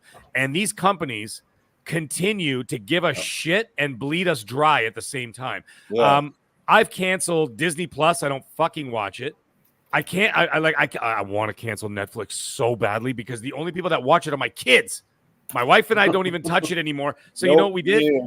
We did the lowest ass tier where they've got like commercials every 20 minutes. Guess what? My kids don't give a shit. Yeah, they don't care. But I mean, like, I'll pay for things like Spotify, because I have a lot of parties, get-togethers, whatever, and I have music. I always have to have music playing when I'm doing that kind of stuff. That's different, right? Because that's something that it's actually applicable to not only my job and whatever else, but also into the the social aspects. I'll pay for that. But now, Game Pass, cancel Game Pass, because never mind like the indie games or whatever else. If you're into that kind of stuff, whatever, great. Let's just say you paid $26 a month since January all the way till now. It's fucking October. What did you play? What did you play? That's a legit question. What did you fucking play from now until that Lil Gator fucking whatever that game is, Goat Simulator 4? All these other games? Fuck off. Did you wanted to pay $350 for that? No. So guess what? I canceled it. And the other thing is too, I'd be like, you know what? I'm going to start shaving off some other things. Start shaving off some Xbox hardware that I got sitting around doing nothing, because eventually, let's say Doom hits hard next year, right? And it should, because ID software is fucking amazing. I'm just gonna buy it, because it is infinitely cheaper for me to go out and purchase that game than to say subscribe to that service that I'm getting practically nothing out of. So I'm just go buy the game, and guess what? If I even buy it on PlayStation, on the PlayStation 5 Pro, Microsoft still makes their money. So who gives a shit? They don't give a shit. They'd be like, dude, go buy it wherever the hell you want. We're getting the money. If I buy Call of Duty on PlayStation this year, guess what? Microsoft gets the money. They don't care. They don't care where I'm consuming the product, but the product's about to be good. So what's happening now is I threw out the net. I threw out the lasso. I'm reining it in. And now I'm sitting there going, I am tired of getting fucked by all these companies, and the video game industry is getting worse and worse by the day. Newfie even said to yourself, $25 for a skin for Fortnite. Fuck off. I've had enough of these guys. You know what I mean? And it's like enough. And so we got to rein it in and only purchase quality. And then, some of these companies think they could just squeeze out these turds, and that we're just going to sit there and be the beta testers for them, and then they're going to fix it 6 months later. No, not happening. You're not getting $100 from me. You're not getting that $100 from me. You're going to get $30 from me 6 months from now because that's what you deserve. Right. And that's the way I see it. And that's the way I look at it. Like I said, I'm going to piecemeal all this stuff. I'm going to buy quality. If the Japanese developers or, for example, South Korea, fantastic game this year. First Ascendant, put in 130 hours in that game. What a fucking great game. I even got the platinum on that. Loved it. Loved every second of it. Great quality game. Stellar Blade, great quality game. Wukong, haven't played it yet, but I like to play it on the Pro. But, these games are all quality. I will hand pick them. But I am tired of going in there. All of us are guilty of it. And everybody in this chat's guilty of it too, getting that FOMO on. It's funny how the Asian developers are just making games like they always have with either story or interesting characters in mind and not trying to fill, again, the check boxes. Right. Yeah, it's interesting how that works. You write a good story, you create a great freaking, game system, and it sells. What a fucking concept. And Jesse Darby has shown up in the chat. Good evening, Jesse Darby. How are you, buddy? You're probably not happy to see me here tonight. Sorry, we've been trolling the shit out of each other. All that good stuff. It helps the channel. I certainly could use your support, and certainly would use it now more than ever. Consider my channel took a massive plummet essentially when I took a hiatus from this stuff. So I greatly appreciate you sharing it out. Hitting that like button, tell your friends, put it out there. I'm not saying we're it's probably not the best podcast in the world, but I definitely think we have a unique cast of characters. We're going to have some amazing guests. Obviously, having the Mag here is awesome. And we're going to have some great conversations. Some of them are going to be a little hard to hear sometimes because our opinions can be a little gruff. But sometimes, some of our opinions can be quite funny and comical and perhaps a different take on the gaming industry compared to what you kind of hear on a Monday to Friday basis on a lot of other podcasts where sometimes you got a lot of sugar coating and a lot of butt kissing and a whole lot of echo chambering going on. But there's none of that here. We tell it like it. Or we tell it how we feel it is, not the way it is necessarily, but how we feel it is. I've always been straight from the heart, and that's the reason I have some of you followers here because that's what you like about me. I'm a straight shooter, and I'm going to keep it that way. But anyway, I just want to ask you guys: anybody here on this panel planning to buy Black Ops 6? Just wondering. Right here. I will eventually. Yeah. I'm really, really kind of looking forward to what they got to do with it because one, it's Treyarch, and two, it's the Black Ops subline, and I think I mentioned that last week. So I'm definitely going to end up purchasing that. I'm waiting on the reviews because I know Treyarch has an excellent Jesse Darby. I know. I'm just kidding, dude. He's like, hey man, I'm not mad at you. I'm like, no, I know. I'm just messing with you. I'm waiting for a review on this one because I did not like the beta at all. I thought it was. I thought the mechanics were bad. The flopping around, the dolphin flopping around in every direction was literally the most ludicrous, dumbest thing I've ever seen in my entire life. You know how insane it is that when you're on the second floor of a condo and you're looking at all the players and they're literally dolphin diving in all directions because they added that dive everywhere mechanic. There's dudes diving over bars, on top of pianos, on couches, over couches. It was literally the dumbest thing I ever seen in my life. And I'm like, this is dumb. So I'm going to wait and see. And the thing is, like I said, Treyarch's great. However, Black Ops 3 sucked massive balls. So just saying, the only saving grace of Black Ops 3 was the zombies. The zombies in that one was excellent. Oh, yeah, the zombies was real good. But yeah, everything else about Black Ops 3 was bad. Like I had mentioned it last week, with the exception of 3 and 4, because 4 was just multiplayer. And I'm not really big into, like, I'll jam some games with friends and shit, but I'm not big into just strictly online gaming. But when it came to that, it's like those two, I did away with. But the main games that they had, World of War, Black Ops 1 and 2, and then Cold War, those were really good. Cold War was it was incredible. That was the last great one they released. Yes, I agree. Yeah. Cold War was a fantastic game. I mean, and if they continue that, then it's a no-brainer. It's going to be pretty hard to just walk away from that and be like, you know what? Everybody else is having fun. That's what the FOMO kicks in, but it's one of those things. I'm still waiting to see a review. I'm still waiting to see how it all plays out, but we'll see. Like I said, I'm not saying no to these games. I'm just being a hell of a lot more cautious now because I'm tired of getting burned. That's it. And it's not even the money. It's not even the money. I'm tired of getting burned. Right, and I'm just like, I'm enough, and that's why people do not have EA faith. I hear EA is going back to the drawing board a bit with Battlefield. On the next one, they're supposedly making it a lot more like Battlefield 3 and 4. Yes, I'm Zampella's also doing hearing that they may be re-adding a campaign back into it, which would be fantastic. And again, fans have been crying every podcast I hear. Why don't they make a Bad Company game? My question is, why haven't they? Like, do these people not listen to any of us? Well, yeah, I know. They love to live in an echo chamber, most of them. But Zampella's making this game, so Zampella knows what he's doing. Okay, well, and he took over the reins for Battlefield, so I wouldn't worry too much about it. I think it's going to be a fantastic game, and like I said, with Vince at the helm, I mean, that guy's pedigree alone will tell you that everything that guy releases is gold. You know what I mean? Even games that are even out of his wheelhouse, like you look at the Jedi Survivor, Jedi Fallen Order series, he did that as well. Those weren't first-person shooters, but man, did he do a fantastic job with both of those games, right? And EA, if you're listening, which I know you're not, but if you are listening, can you make smaller maps and actually have real destruction in them? What's wrong with Bad Company 2? The way the Bad Company 2 was an incredible game. And you still have not been able to mimic that game. You realize that? It's been 15 years and you still cannot mimic the style and quality of Bad Company 2. Yeah. How fucking hard is it to just recreate the same thing? You don't have to make the same magic. Just you could recreate the same game with new maps, new story, new this, new that, new locations. And you just abandoned the best Battlefield that they ever released. How do you do that and not understand that people are like, well, guys, maybe we should just make the fucking game? You know what I mean? Like enough screwing around? You would think that would make sense. You know what I mean? And the thing is, it's not like you can turn these games, well, like Call of Duty you can, but these other, you can't turn these games over every year.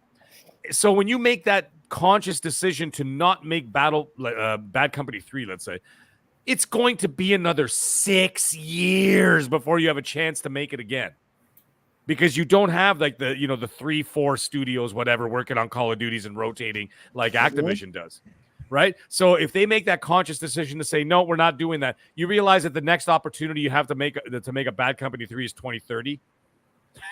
Like, you see what I mean? When you think about it in that way, it takes 5-6 years to develop these games.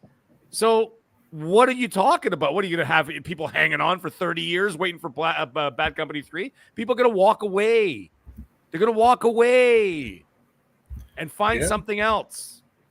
Look at 2024. Everybody walked away from the AAA Western developers because they're tired of the bullshit. So what did they do? They walked away and they went to Asian developers. What were the biggest games of the year? Don't worry, I'll tell you. Final Fantasy Rebirth, Stellar Blade, First Descendant, Wukong. And where were all those games made? Don't worry, give you another hint.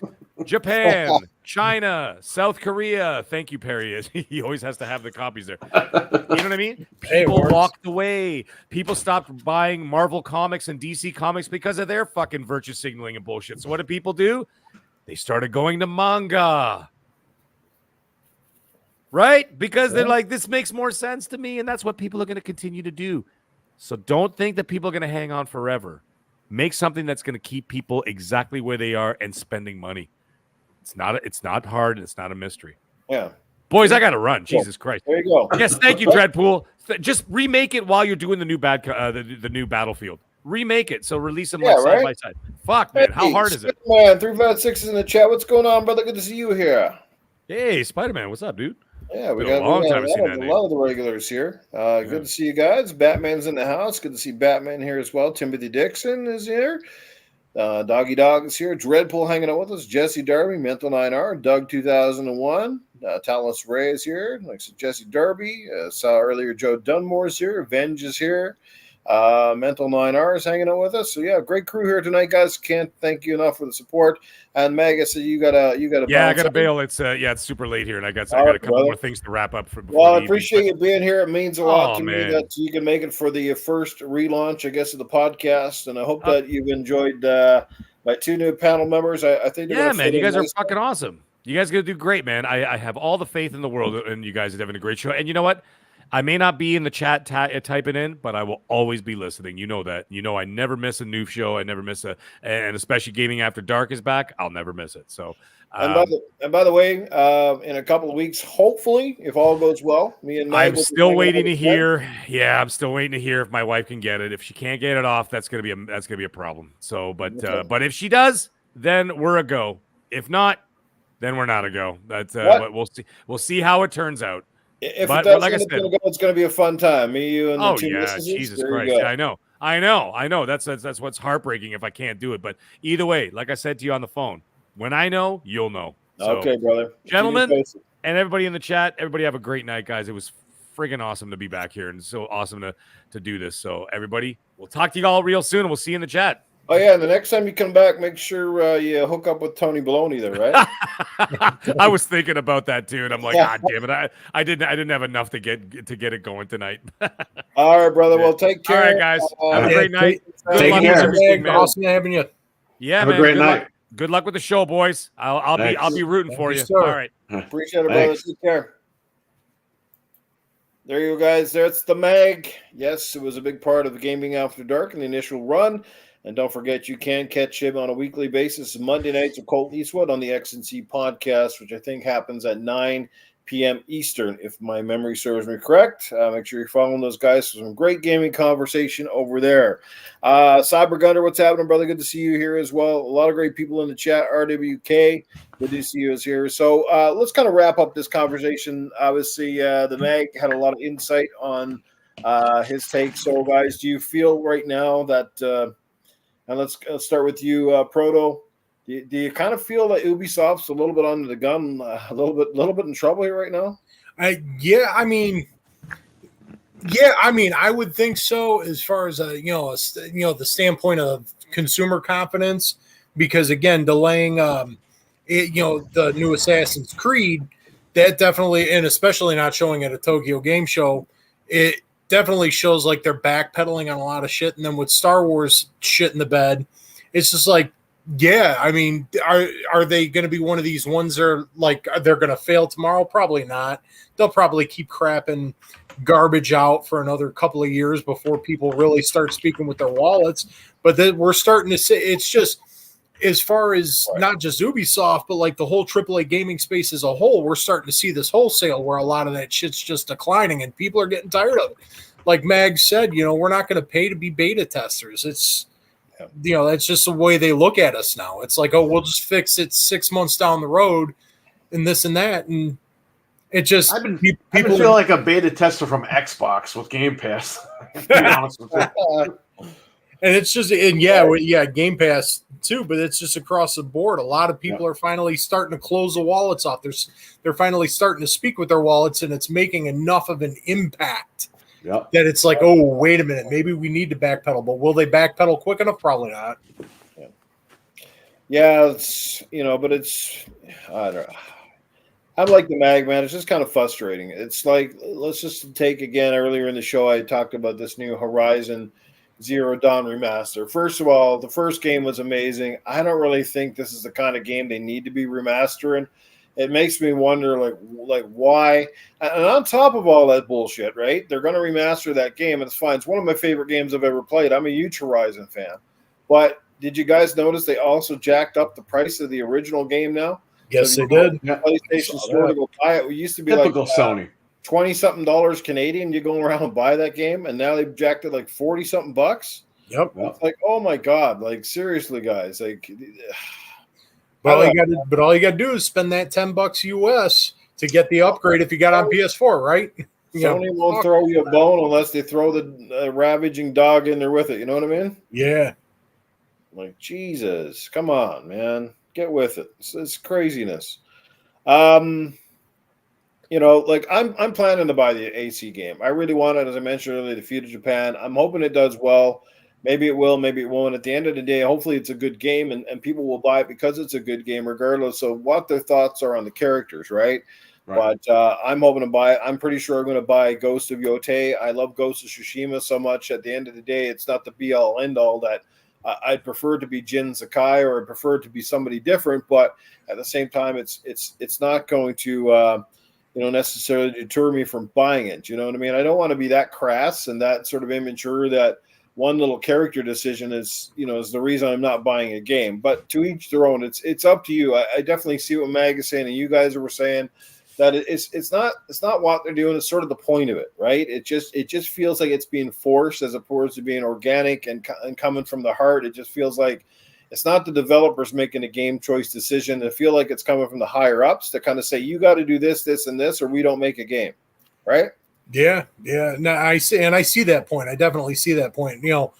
Going with my rant, talking about the writing and stuff like that, and it's just like I definitely agree with your point too, where it does seem like a lot of this is coming off very, very disingenuous, like Mag was saying, and it's just the way it's playing out. And again, it just like with all this other AAA stuff that's really kind of starting to hit the skids, people just start speaking with their wallets. It's getting louder now. Yeah. Well, that's the only way to make a dent in this industry. Speak with your wallets, and trust me, when and it's tough. I mean, the game industry is at a point right now where I think they need to sit down with each other, and they got to start figuring out.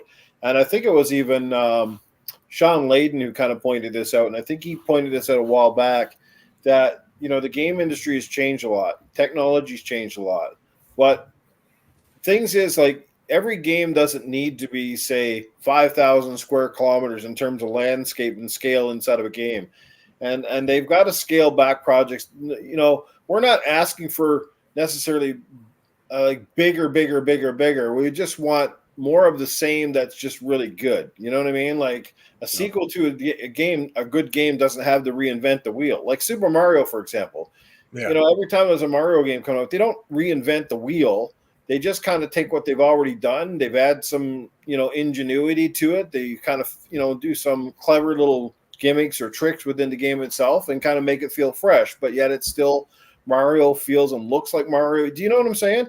It's kind of like the only game that's kind of kept sort of that, what we call it, like the template going for over a decade now, is Call of Duty. Now, Call of Duty is a phenomenon in itself, and very few games that have ever come out and tried to dethrone Call of Duty. Everybody comes out and says, we're the Call of Duty killer. We're going to beat Call of Duty, and we're going to do this, we're going to do that. And nothing works. Call of Duty is a juggernaut. It continues to be a juggernaut, whether you like it or not. It's a massive game. It just that name alone sells that game. And they, even though they change each game, sometimes for the better, sometimes for the worse, they never stray from their formula. They go with fast-paced, precision gameplay, now with a lot more customization than ever. And, they give fans a lot more of what they want, or a little extra, and just carries on. To me, it's the only thing I really, really, really, really despise with Call of Duty is that whole Warzone bullshit that you basically have to download every time you fucking download a Call of Duty game. Like, I'm not interested in Warzone. I don't need to download the damn thing, and I don't need it to be part of all the rest of my crap. That should have been a free-to-play, and that should have been separate from Call of Duty, period. Like I said this before, when you're on the Xbox right now and you go to play Call of Duty, I can't tell who's playing what Call of Duty because it just says my friends are playing Call of Duty. It doesn't say you're playing Call of Duty Modern Warfare 1 or 2 or what the fuck you're playing. It just is Call of Duty. Like, because it's that Warzone hub, like you were saying. Yeah, you're right.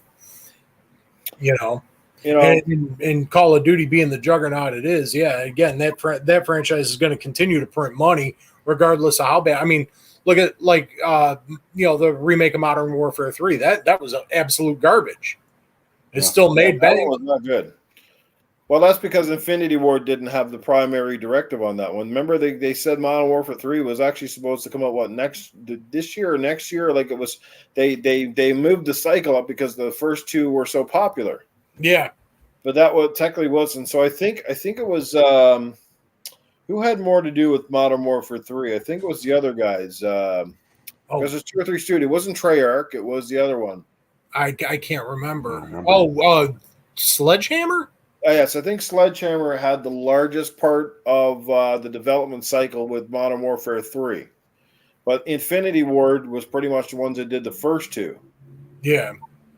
And you could see how, like, just somehow it fell off. It didn't feel like an Infinity Ward Call of Duty on Modern Warfare 3, like, Yeah, and that's the problem with Sledgehammer in general, because all their games were But as far as like the worst ones that were in that franchise, I think Sledgehammer had their hands in more than anything. Like you had, what was it? Advanced Warfare wasn't good. I actually enjoyed Infinite Warfare, but I think that was actually Infinity Ward. But then they're just hit or miss. I can't go through all of my head right now. But I know obviously World War is like II was really good. When they went back to World War II and they had it with the story campaign with Josh Duhamel, that was really good actually. Okay, yeah, that one I remember. That was Sledgehammer did that one. Okay. The Black Ops games have always notoriously been Treyarch. They've had their hands into it, and I think the current one is also Treyarch. Yeah, and Treyarch, that's just that's a gold standard when it comes to that franchise. But anyway, like I said, the games industry's got a lot of stuff to look at, and I think the days of massive AAA games costing $250 million plus and 5 to 7 years of development is something that may have to start going away, because I think the gamble is too high. The risks are too high, especially when these consoles are changing over so quick. The fact we're getting one game per generation instead of 2 or 3, I think is a crime to gamers. So something's got to give here. And again, there's too much bang. There's too much, and I've always said this before, and I know it's the weirdest additive ever, but there's too many games, and I think that echoes true more than ever. Now you've got so many different ways to play. You've got different types of subscription services. So that makes essentially games are almost cheaper to play, because now you can play so many through the subscription, whether it's Game Pass or whatever.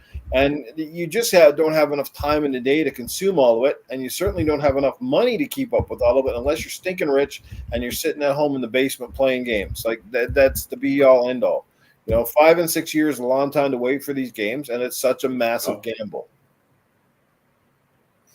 No, you hit it right on the head, man. I mean, and the thing is I think we're going to end up seeing something to the effect of something even bigger than just like games failing. I think we're going to see, I hate to be the doomsayer in all of this, but I feel like we're on the verge of a collapse when it comes to AAA gaming. There's going to be one thing. There's going to be that one straw that's going to break that camel's back, and then it's all going to come crashing down, and you'll see a hard reset. At least that's where I see it going. Totally, man. Something's got to give at some point, no doubt. I'm going to move on to the next topic, unless you guys have anything further to say on the Ubisoft stuff. I think they're not the only company in this sort of predicament, but obviously they've got some things to work out. And I do hope that the next Splinter Cell game, even though it's a remake, I hope it gets out sooner than later, and that kind of restores faith in the franchise. And if you guys are Splinter Cell games and you do want more Splinter Cell games, then I urge you to at least go out and buy the remake. I'm assuming it's of the original Splinter Cell game, which by now probably a lot of people have never played because it's back from several generations past on very older and outdated Xbox hardware. So, if the remake comes out and it looks great and it plays great, I urge people to go buy it. I love Splinter Cell. It's one of my favorite franchises. And so I'm hoping they come back strong. You don't want to see any companies go through this kind of stuff. But, honestly, sometimes they make their own bed and they got to lie in it. Again, if they're not listening to the fans, they're listening to some disjointed ideas from weird ass dev teams that they got, and also again because the higher ups are giving them a bunch of check boxes to fill out. Well, I'm sorry if your product flops, you're the ones who brought it on. Exactly. Yep.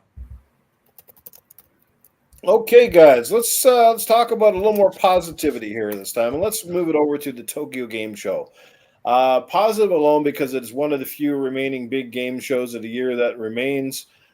Each and every year, obviously, the companies go there to show their wares. Nintendo didn't seem to be a super big presence at the game show this year, but Xbox was there. It hit pretty heavy. They did their unveiling of some of their stuff there last week, and Sony obviously had a lot to show off at the show as well. There's some pretty cool games coming. Did anything stick out to you guys that you're really excited about from the show? Perry, anything from the Tokyo Game Show that's right up on your radar right now, or? To be honest, I don't even remember. The only thing I remembered was Phil Spencer playing PlayStation at the Tokyo Game Show. and complaining about the X button being in the wrong spot. Right. And here's the thing. I'm going to go off on a little tangent here about that. Right. I know it doesn't mean anything for the most part, but as an Xbox fan, you have Japanese developers that don't want to put their games on Xbox. Mm. This guy's over there trying to show everybody, hey, come over here, put stuff on our platform. And he's over there playing PlayStation with the PlayStation guys. It's like, bro, what are you doing? Well, play anywhere, but don't play on PlayStation. Well, he's playing on PlayStation, so I don't know what's going on here. That was my only gripe with the whole Tokyo Game Show thing. Well, I don't know, man. I'm with you on that too. It's just like something just feels super, super weird about everything within the higher ups at Xbox in the last while. I don't even know what to say anymore. Yeah, it's just weird. The whole thing is just strange. But I don't want to go down a tangent here, but I mean, look, I'll just give my 2 cents on the show. I didn't get to pay enough attention to it to kind of really build out a list of games. I know I was super excited to see some of the stuff from Silent Hill 2, or is it Silent Hill the 2, the remake or whatever it's coming out. I saw some really good PSVR software that they showed off, which is awesome. There's still a great commitment to PSVR 2, and I'm excited about that. Some dynamite games. I love that Hitman was shown off. The Hitman Assassination or something. That was dynamite. I was super stoked for that. I think that'll be a really cool game in VR. There's a bunch of other stuff. I mean, obviously, we got to see that there's some more DLC for Astrobot that was shown off there, which is really cool. That's coming out here very soon. And obviously, the Metal Gear Solid 3 Snake Eater. That game looks amazing. It's coming along nicely. Can't wait to get my hands on that. That's an incredible game, guys. That's definitely a front runner for Game of the Year. Astrobot. I would say it is my Game of the Year because I don't think I've played any game that's been more fun than that this year. So, a lot of great stuff. But how about you, Proto? Anything stick out to you? I mean, obviously, I think if you got to be a big fan of to really enjoy the Tokyo Game Show, I think you largely got to be a big fan of RPGs and especially a lot of anime style stuff because that's largely what you see at those shows. Yeah, that's definitely true. But a lot of that stuff didn't actually strike me. It's funny you mentioned Metal Gear Delta, the Snake Eater remake. I had completely forgot that was a thing. And then when they started showing the footage of that, especially running on the Pro, I was like, oh, God damn, that's right. That's another one that I've been looking forward to. So it reminded me about Delta. And then, I've been talking up Warframe quite a bit because that's what I've been dumping my time into. But they were showing off their new stuff because they've got I don't even know how you would call it, if it would be considered a DLC, because they got something coming up in the next week or two. And then they've got this big one coming at the end of the year, and that's got me super excited. So to see the Warframe stuff was awesome. But yeah, just it was really just Delta really just struck me. And I'm trying to remember some of the other stuff because there were a couple other things here and there. Because I used to be this big JRPG guy way back in the 16-bit days. But ever since Final Fantasy VI, I haven't been able to keep up with it. And it's I know everybody's talking about you got to play Final Fantasy VII Rebirth and Remake and all of that. And it's when I get to it, it's just JRPGs that just aren't my jam anymore. So it's when you start getting into that stuff, it loses me. But, like I said, as far as stuff really catching my eye was the new Warframe stuff coming, and then Metal Gear, being completely reminded that Metal Gear Delta is a thing because Snake Eater was my favorite Metal Gear game, still is. And it's so much my favorite. I bought it 3 times. I have the original. I got the HD version when it came out to 360, and then I actually have the 3D version for the 3DS. I love that fucking game, so I'm super excited to see what they got planned for the remake of it. And I know we're all talking about being tired and burnt out of remakes. I definitely agree with that. I think it's a bit ridiculous, especially when you're doing stuff like Sony's doing with Horizon and whatnot. But when you do ones right, they're done well. You look at Resident Evil 4, that was amazing. Everything I'm seeing from Delta looks incredible. You mentioned Silent Hill 2. That one I'm pretty excited about because I love the Silent Hill games. So I guess that's what's on my radar. The long answer to your short question there. Silent Hill 2, I just pre-ordered on Steam. I'm ready to go. Nice. Yep. Did we lose Noof? Oh. Hey, Noof. Is a private chat? No, there's nothing in it. Nah. You got real quiet all of a sudden. Good old Noof Nukem. Well, I pre-ordered Silent Hill 2 on Steam through Green Man Gaming. Got the deluxe edition for $62. So, hey, can't beat that. That's the stuff I'm definitely ready for. Yeah, so next week I'll be playing it a couple days early. That'll be pretty fun. Nice. I wasn't, I beat the first Silent Hill, and then the second one I just couldn't get into. The third one I couldn't get into. The fourth one I started getting into, but it had pretty bad mechanics as far as the fighting. Yeah. I remember 4 being kind of rough, and then the whole thing being where it's like you're jumping in and out of the room. Yeah, I like the story, but I just couldn't. The gameplay was just awful.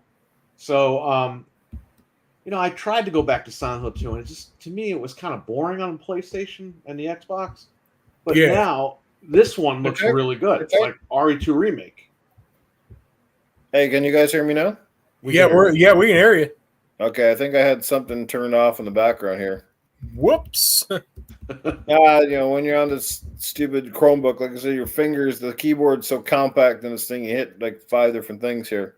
Oh, man. I was just going to say, I noticed lots of people excited about a lot of stuff, like just Monster Hunter, that new one. I forget the actual title, but it did look really cool, but I'm not a big fan. I had that Monster Hunter Worlds or whatever when it came out, and I think the part of the reason I didn't get overly excited for it is because when Monster Hunter Worlds came out, I was a little bit late getting it, and a lot of people that were playing it had already sort of put it down and were moving on to other things, and I never found a really good crew to go roll that game with, because I did play it a bit and I was like, yeah, it's kind of cool, but again, it's a lot more fun to play with friends. I know that new Metaphor game, a lot of people are talking about that. I mean, there's a lot of love for those Persona style games. I guess that's a new one from the studio, so that's a bonus. And coming up for Xbox, I think there's a demo that you can play right now. There was a lot of cool stuff, but I mean, at the end of the day, I mean, for Microsoft, one of the first games they led with was Indiana Jones, and that's hands down probably one of the last games of this year that I'm super excited for. How about you guys? Outside of Indiana Jones or Indiana Jones, what are you really excited for any of the consoles that you own heading into the last part of this year? Silent Hill 2 Remake for me. Call of Duty, but the campaign, obviously. I play online, but not too much. Indiana Jones. Those would be my 3 top games for the end of this year. I'm just curious, you guys. Obviously, you're all multi-console owners. And Proto, I can't remember if you said you still have an Xbox or not. Oh yeah, I do. Okay. Just curious. So, Indiana Jones, are you guys going to hold out for the PlayStation version, or are you going to pick it up on Xbox?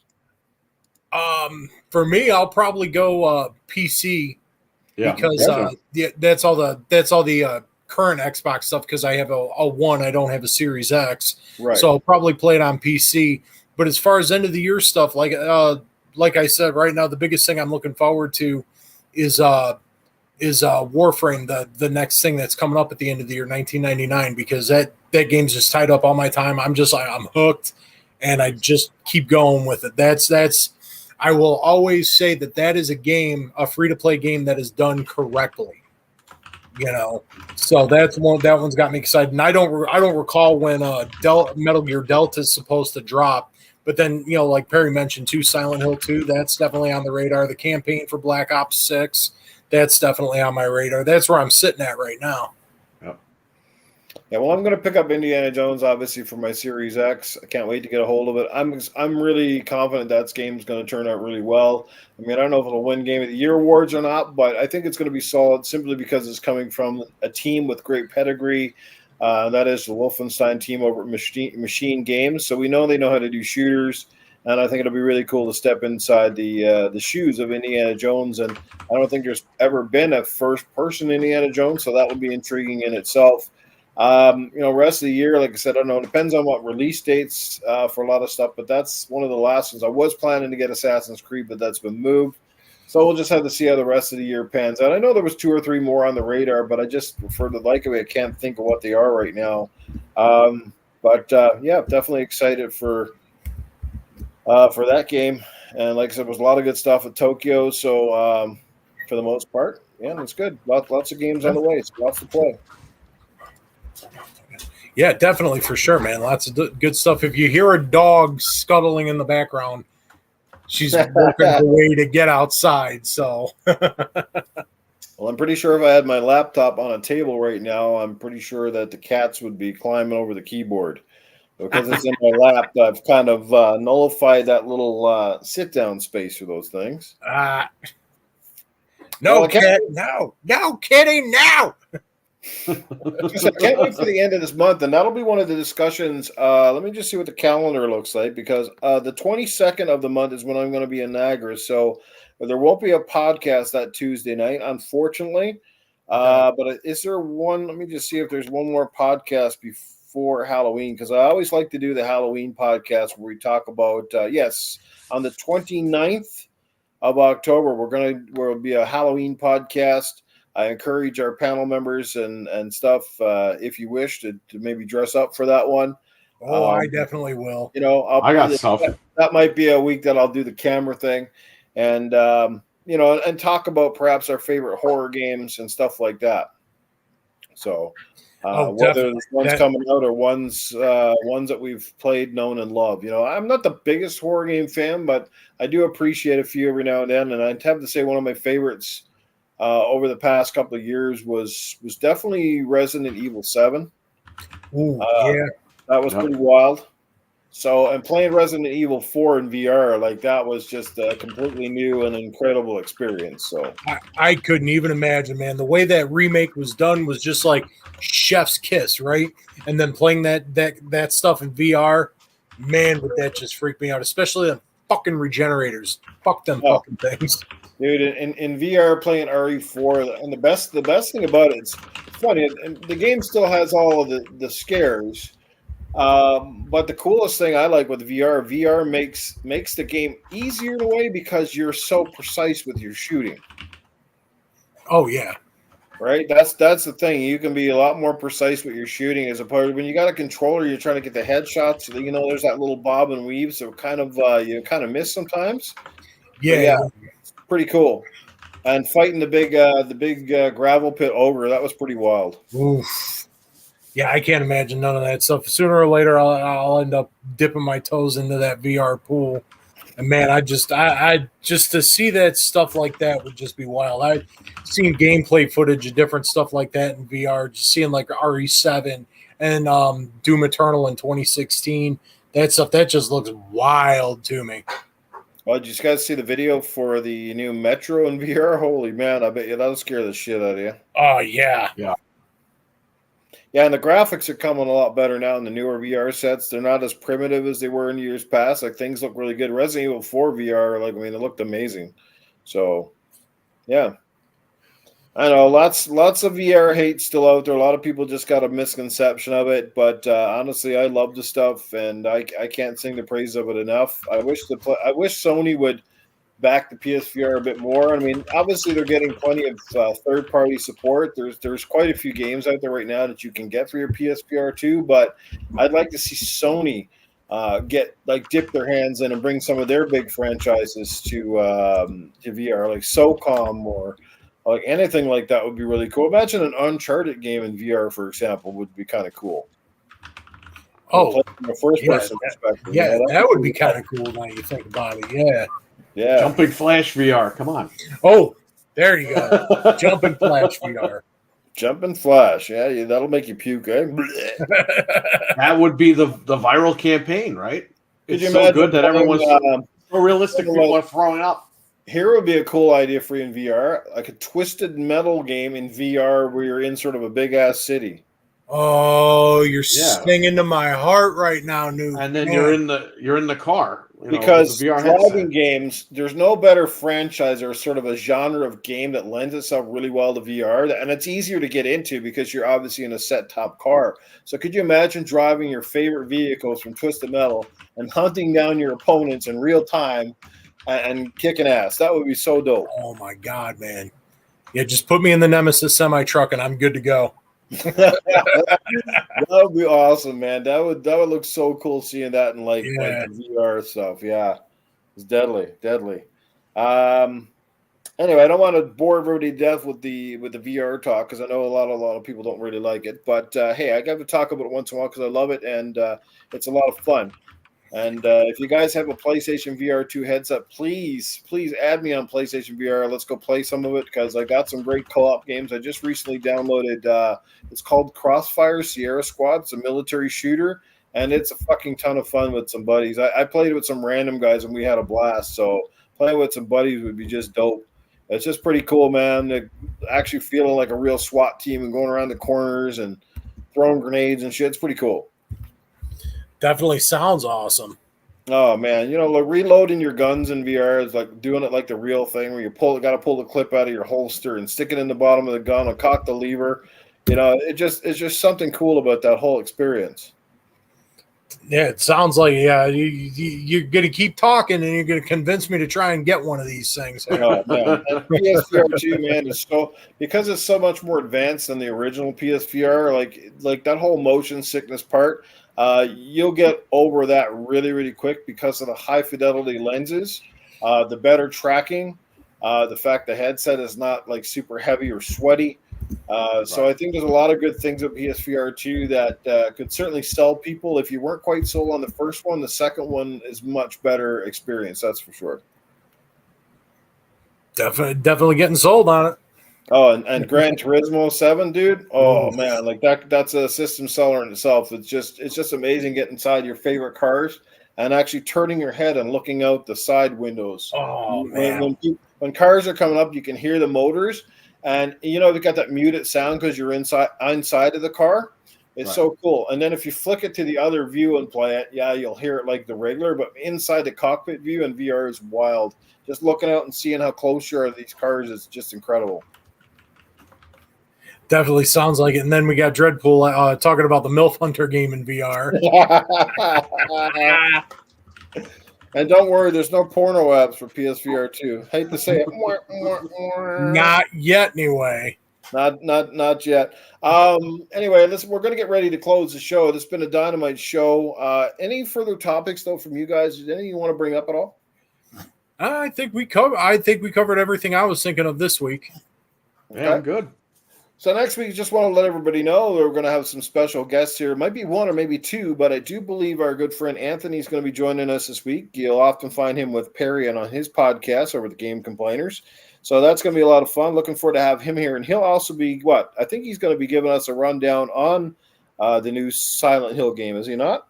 Yeah, he'll talk about it because he's going to be streaming it. I think quite a bit next week, right? Yeah, he'll be playing it earlier.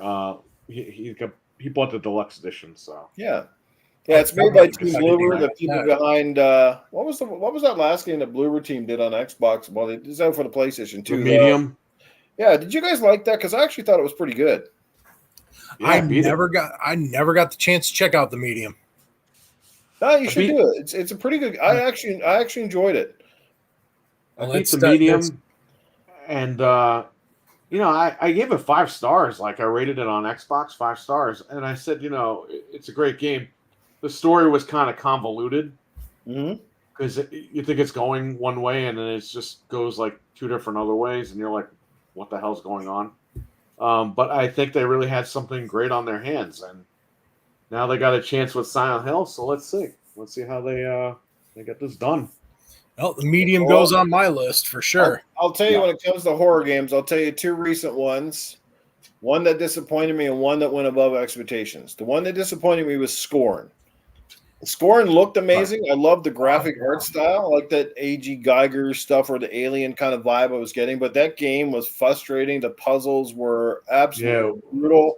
Too much of a puzzle game. Even the combat, when you finally got to that point where you actually started I just did not enjoy it. Couldn't even finish it because I got so frustrated with it. I said, enough of this crap. So that one disappointed me. And the game that went above and beyond for me was Callisto Protocol. I think that's one of the coolest games I've ever played. And a lot I know I got a shit on by a lot of people, and people didn't really understand the controls.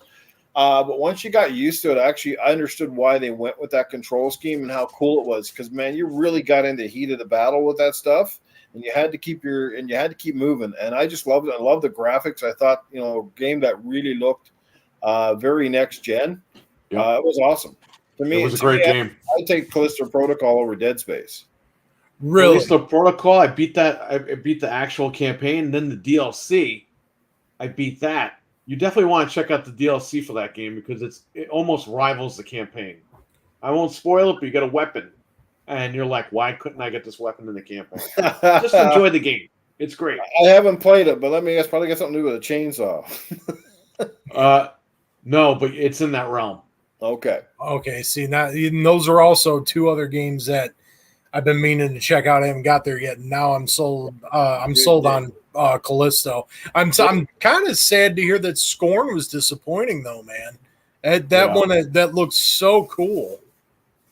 Yeah, no, Dredd is right. Scorn did sell people on the visual. That's kind of what drove me into it. It was on Game Pass, so I tried it out. So no harm, no foul. Which, I mean, that's the great thing about Game Pass, right? You can take gambles on games like that and figure out if it's for you or for not. And like I said, it started out pretty good. It was a little bit slow and it was a little bit confusing. But once I kind of figured out, how the gist of some of the puzzles worked, I was getting into it. But then I got to I don't know, it was just a frustrating game. And I just gave up on it. It's like, what? It's not for me. But like I said, Callisto went above and beyond because the graphics were amazing. The story was cool. The whatever the hell you were fighting in that game, they were like frigged up and weird. And yeah, it was definitely you can see how, the team obviously was the ones responsible originally for the Dead Space. You can tell how it borrowed some elements, but it just worked better for me. Well, definitely another one for the list. Yeah, and it was free with PlayStation Plus like last year at one point. If you could play it on PC Proto, definitely try it there. All right, so I played it on I played the Xbox One version on my One X, and it ran a little bit more chuggy, obviously, than the PlayStation 5 version. But they were both adequate. They both looked pretty damn good, regardless. So yeah, it was pretty cool. All right, well, that's on the list. Yeah, maybe something will tear me away from Warframe eventually. Spider-Man says puzzles, and Spider-Man can tell you he knows me in puzzles. He knows how much puzzles frustrate the living piss out of me. Yes, but anyway, so we're going to get ready to close the show here, guys. I think we've hit about the 2-hour mark. But before we go, obviously, it's that time of the night. It wouldn't be Gaming After Dark without bringing in one or two of my special standbys. And that is either Arnold, Safa, Sam, or Cletus. If you guys have any questions, we always start with the panel first. If you got a question for those guys, please feel free to drop it now. And if not, like I said, in the chat, give us a couple questions for, like I said. Oh, and I did have a super chat earlier, by the way, which I think I forgot to mention. So let me just see if I can find that first. I do apologize. I meant to bring it up earlier, and I kind of got distracted there. Let me see if I can find it. I got it. I don't know how to put it up on the screen there, but it's there. Here we go. It was JB Cash. He dropped $2. And that's super awesome of you, JB Cash. He's dropping cash. And that's what he says. Go ahead, read it out. Take it away, Proto. Oh, what am I doing here now? I missed that. I was just talking about dropping the cash. Can you? JB Cash, $2. Somebody run and read it out. Yeah. JB Cash with $2. Let's play some games on PS5, Noof. There you go. Well, thank you again, JB Cash. And if he can catch me if I'm tore away from Warframe, I'll be on there too. Perfect. My PlayStation name, I'm going to drop it in the chat if you guys don't have me at it. A lot of you guys do on Xbox, but on PlayStation it is. I'm going to type it in the chat for you guys there.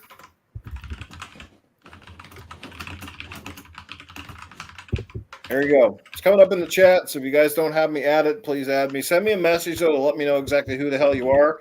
I hate it when the randoms they just like you get like a party of it, but you don't have any clue who some of these people are. You know what I mean? Oh yeah, for sure. I get lots of these weird ones like for Fortnite. And I don't even know who the fuck these people are. Like I hate my friends when they change their names and don't tell me who the hell they are because I'm like, who the hell is this guy on my list? And then they're like, oh, it's me. I'm like, well, why didn't you tell me to change your name? Okay, so looks like we got one coming in from you as Game Complainers. There we go. All right. So Arnold's comment on the scalpers and the PlayStation Anniversary Edition. Well, I'm going to tell you this right now. I am very, very angry about the whole situation with what's going on with PlayStation. I don't know how they're going to be so crazy as they're going to put this thing on the market and everybody wants it. Okay, everybody wants it like they want the hot pussy. But unfortunately, it's easier to get the hot pussy than it is to get the PlayStation. Because at least with the pussy, you're not hiding behind a paywall. Unlike with that PlayStation, they got to put it on a website, and then the guys are going to use a bot, and it's going to hold it ransom, and then you got to try to get in the line, and you got to get one, and then they're going to put it well overpriced. This craziness, I don't agree with it. I want to grab them by the puny pencil necks, and I want to squish them all into oblivion. I don't like it. I want to get myself a PlayStation Anniversary Edition before I die, before I'm gone from this world. So I want to get one of those. What is going on? Come on, do it. Make sure that you get out there and you tell PlayStation this is not right. You need to make more of these things. You need to put them in the stores. I don't care what you got to do. I don't care what I've got to do. I'll even go over and fuck Stallone in the ass if I got to do it. Because I want to get my fucking Anniversary Edition. But wouldn't it be funny if me and Stallone were getting on with it in the bedroom? Because I'd be like, and Stallone be like, oh, and oh. Be the craziest thing you've ever heard of. It sounds like a great movie, don't you think? We'll call it Ram Hole. Fucking Man, I don't know, man. All right, there you go. So Arnold really needs a PlayStation 5 Anniversary Edition. Apparently. Before he dies. Him and Stallone are going to wait on the line at GameStop on the 10th. Oh, my God. He'll have a security detail with him. Noof, you like that game we played when the guys were mad at how bad I was and didn't expect you to reply. What game was that? What game was that, Pickles? It's not Titanfall 2. I thought she was okay with that. You know what? That was the one that I passed out on, and then she said, you guys played a game. I'm trying to think what we played. That was. What game was that, Pickles? RWK's got a question. Let's see what he's got. He wants Arnold to answer this one. Go ahead, Perry. You can read them all. RWK88. Arnold, are you getting the Maid a PS5 Pro? So is Arnold buying his Maid a PS5 Pro? No, the maid does not need anything from me anymore. She's got enough from me now. She's going to take my house. She's going to take my car. She's going to take everything. Now the maid is done. You know, like I told her, she had the 15 minutes of fame. That's why I wanted to call her the Minute Maid. She is out of sight, out of mind, out of my bedroom. I don't want nothing to do with her. I've got donkeys now. That's enough for me now. That's what you call getting ass every day. But I don't want the Maid. I do want the PlayStation. I don't even really know if I want the PlayStation 5 Pro. That's kind of like the very minimum upgrade of going from the T800 to like whatever the version I was in Terminator 2. It's just not a very big upgrade. I don't want it. It's huge. I just think it's not necessary, right? It's not necessary. It's like when they're going to recast Sarah Connor every time they make a movie. It's not necessary. If it's not going to be Linda Hamilton, I don't want Linda Shambleton. I don't want some other fake ass crappy actors. I don't want any of that crap. I wanted to bring Edward Furlong back, but have you seen him lately? I mean, he could be like, I don't know what you want to call him, the Piginator or something like that. I mean, he's not even John Connor. I think John ain't all the Connors. I mean, the guy's shape. I'm fucking almost 80 years old and I'm still in great shape. We're not going to do the sequels anymore. John Connor's fat enough to be on the Connors. Already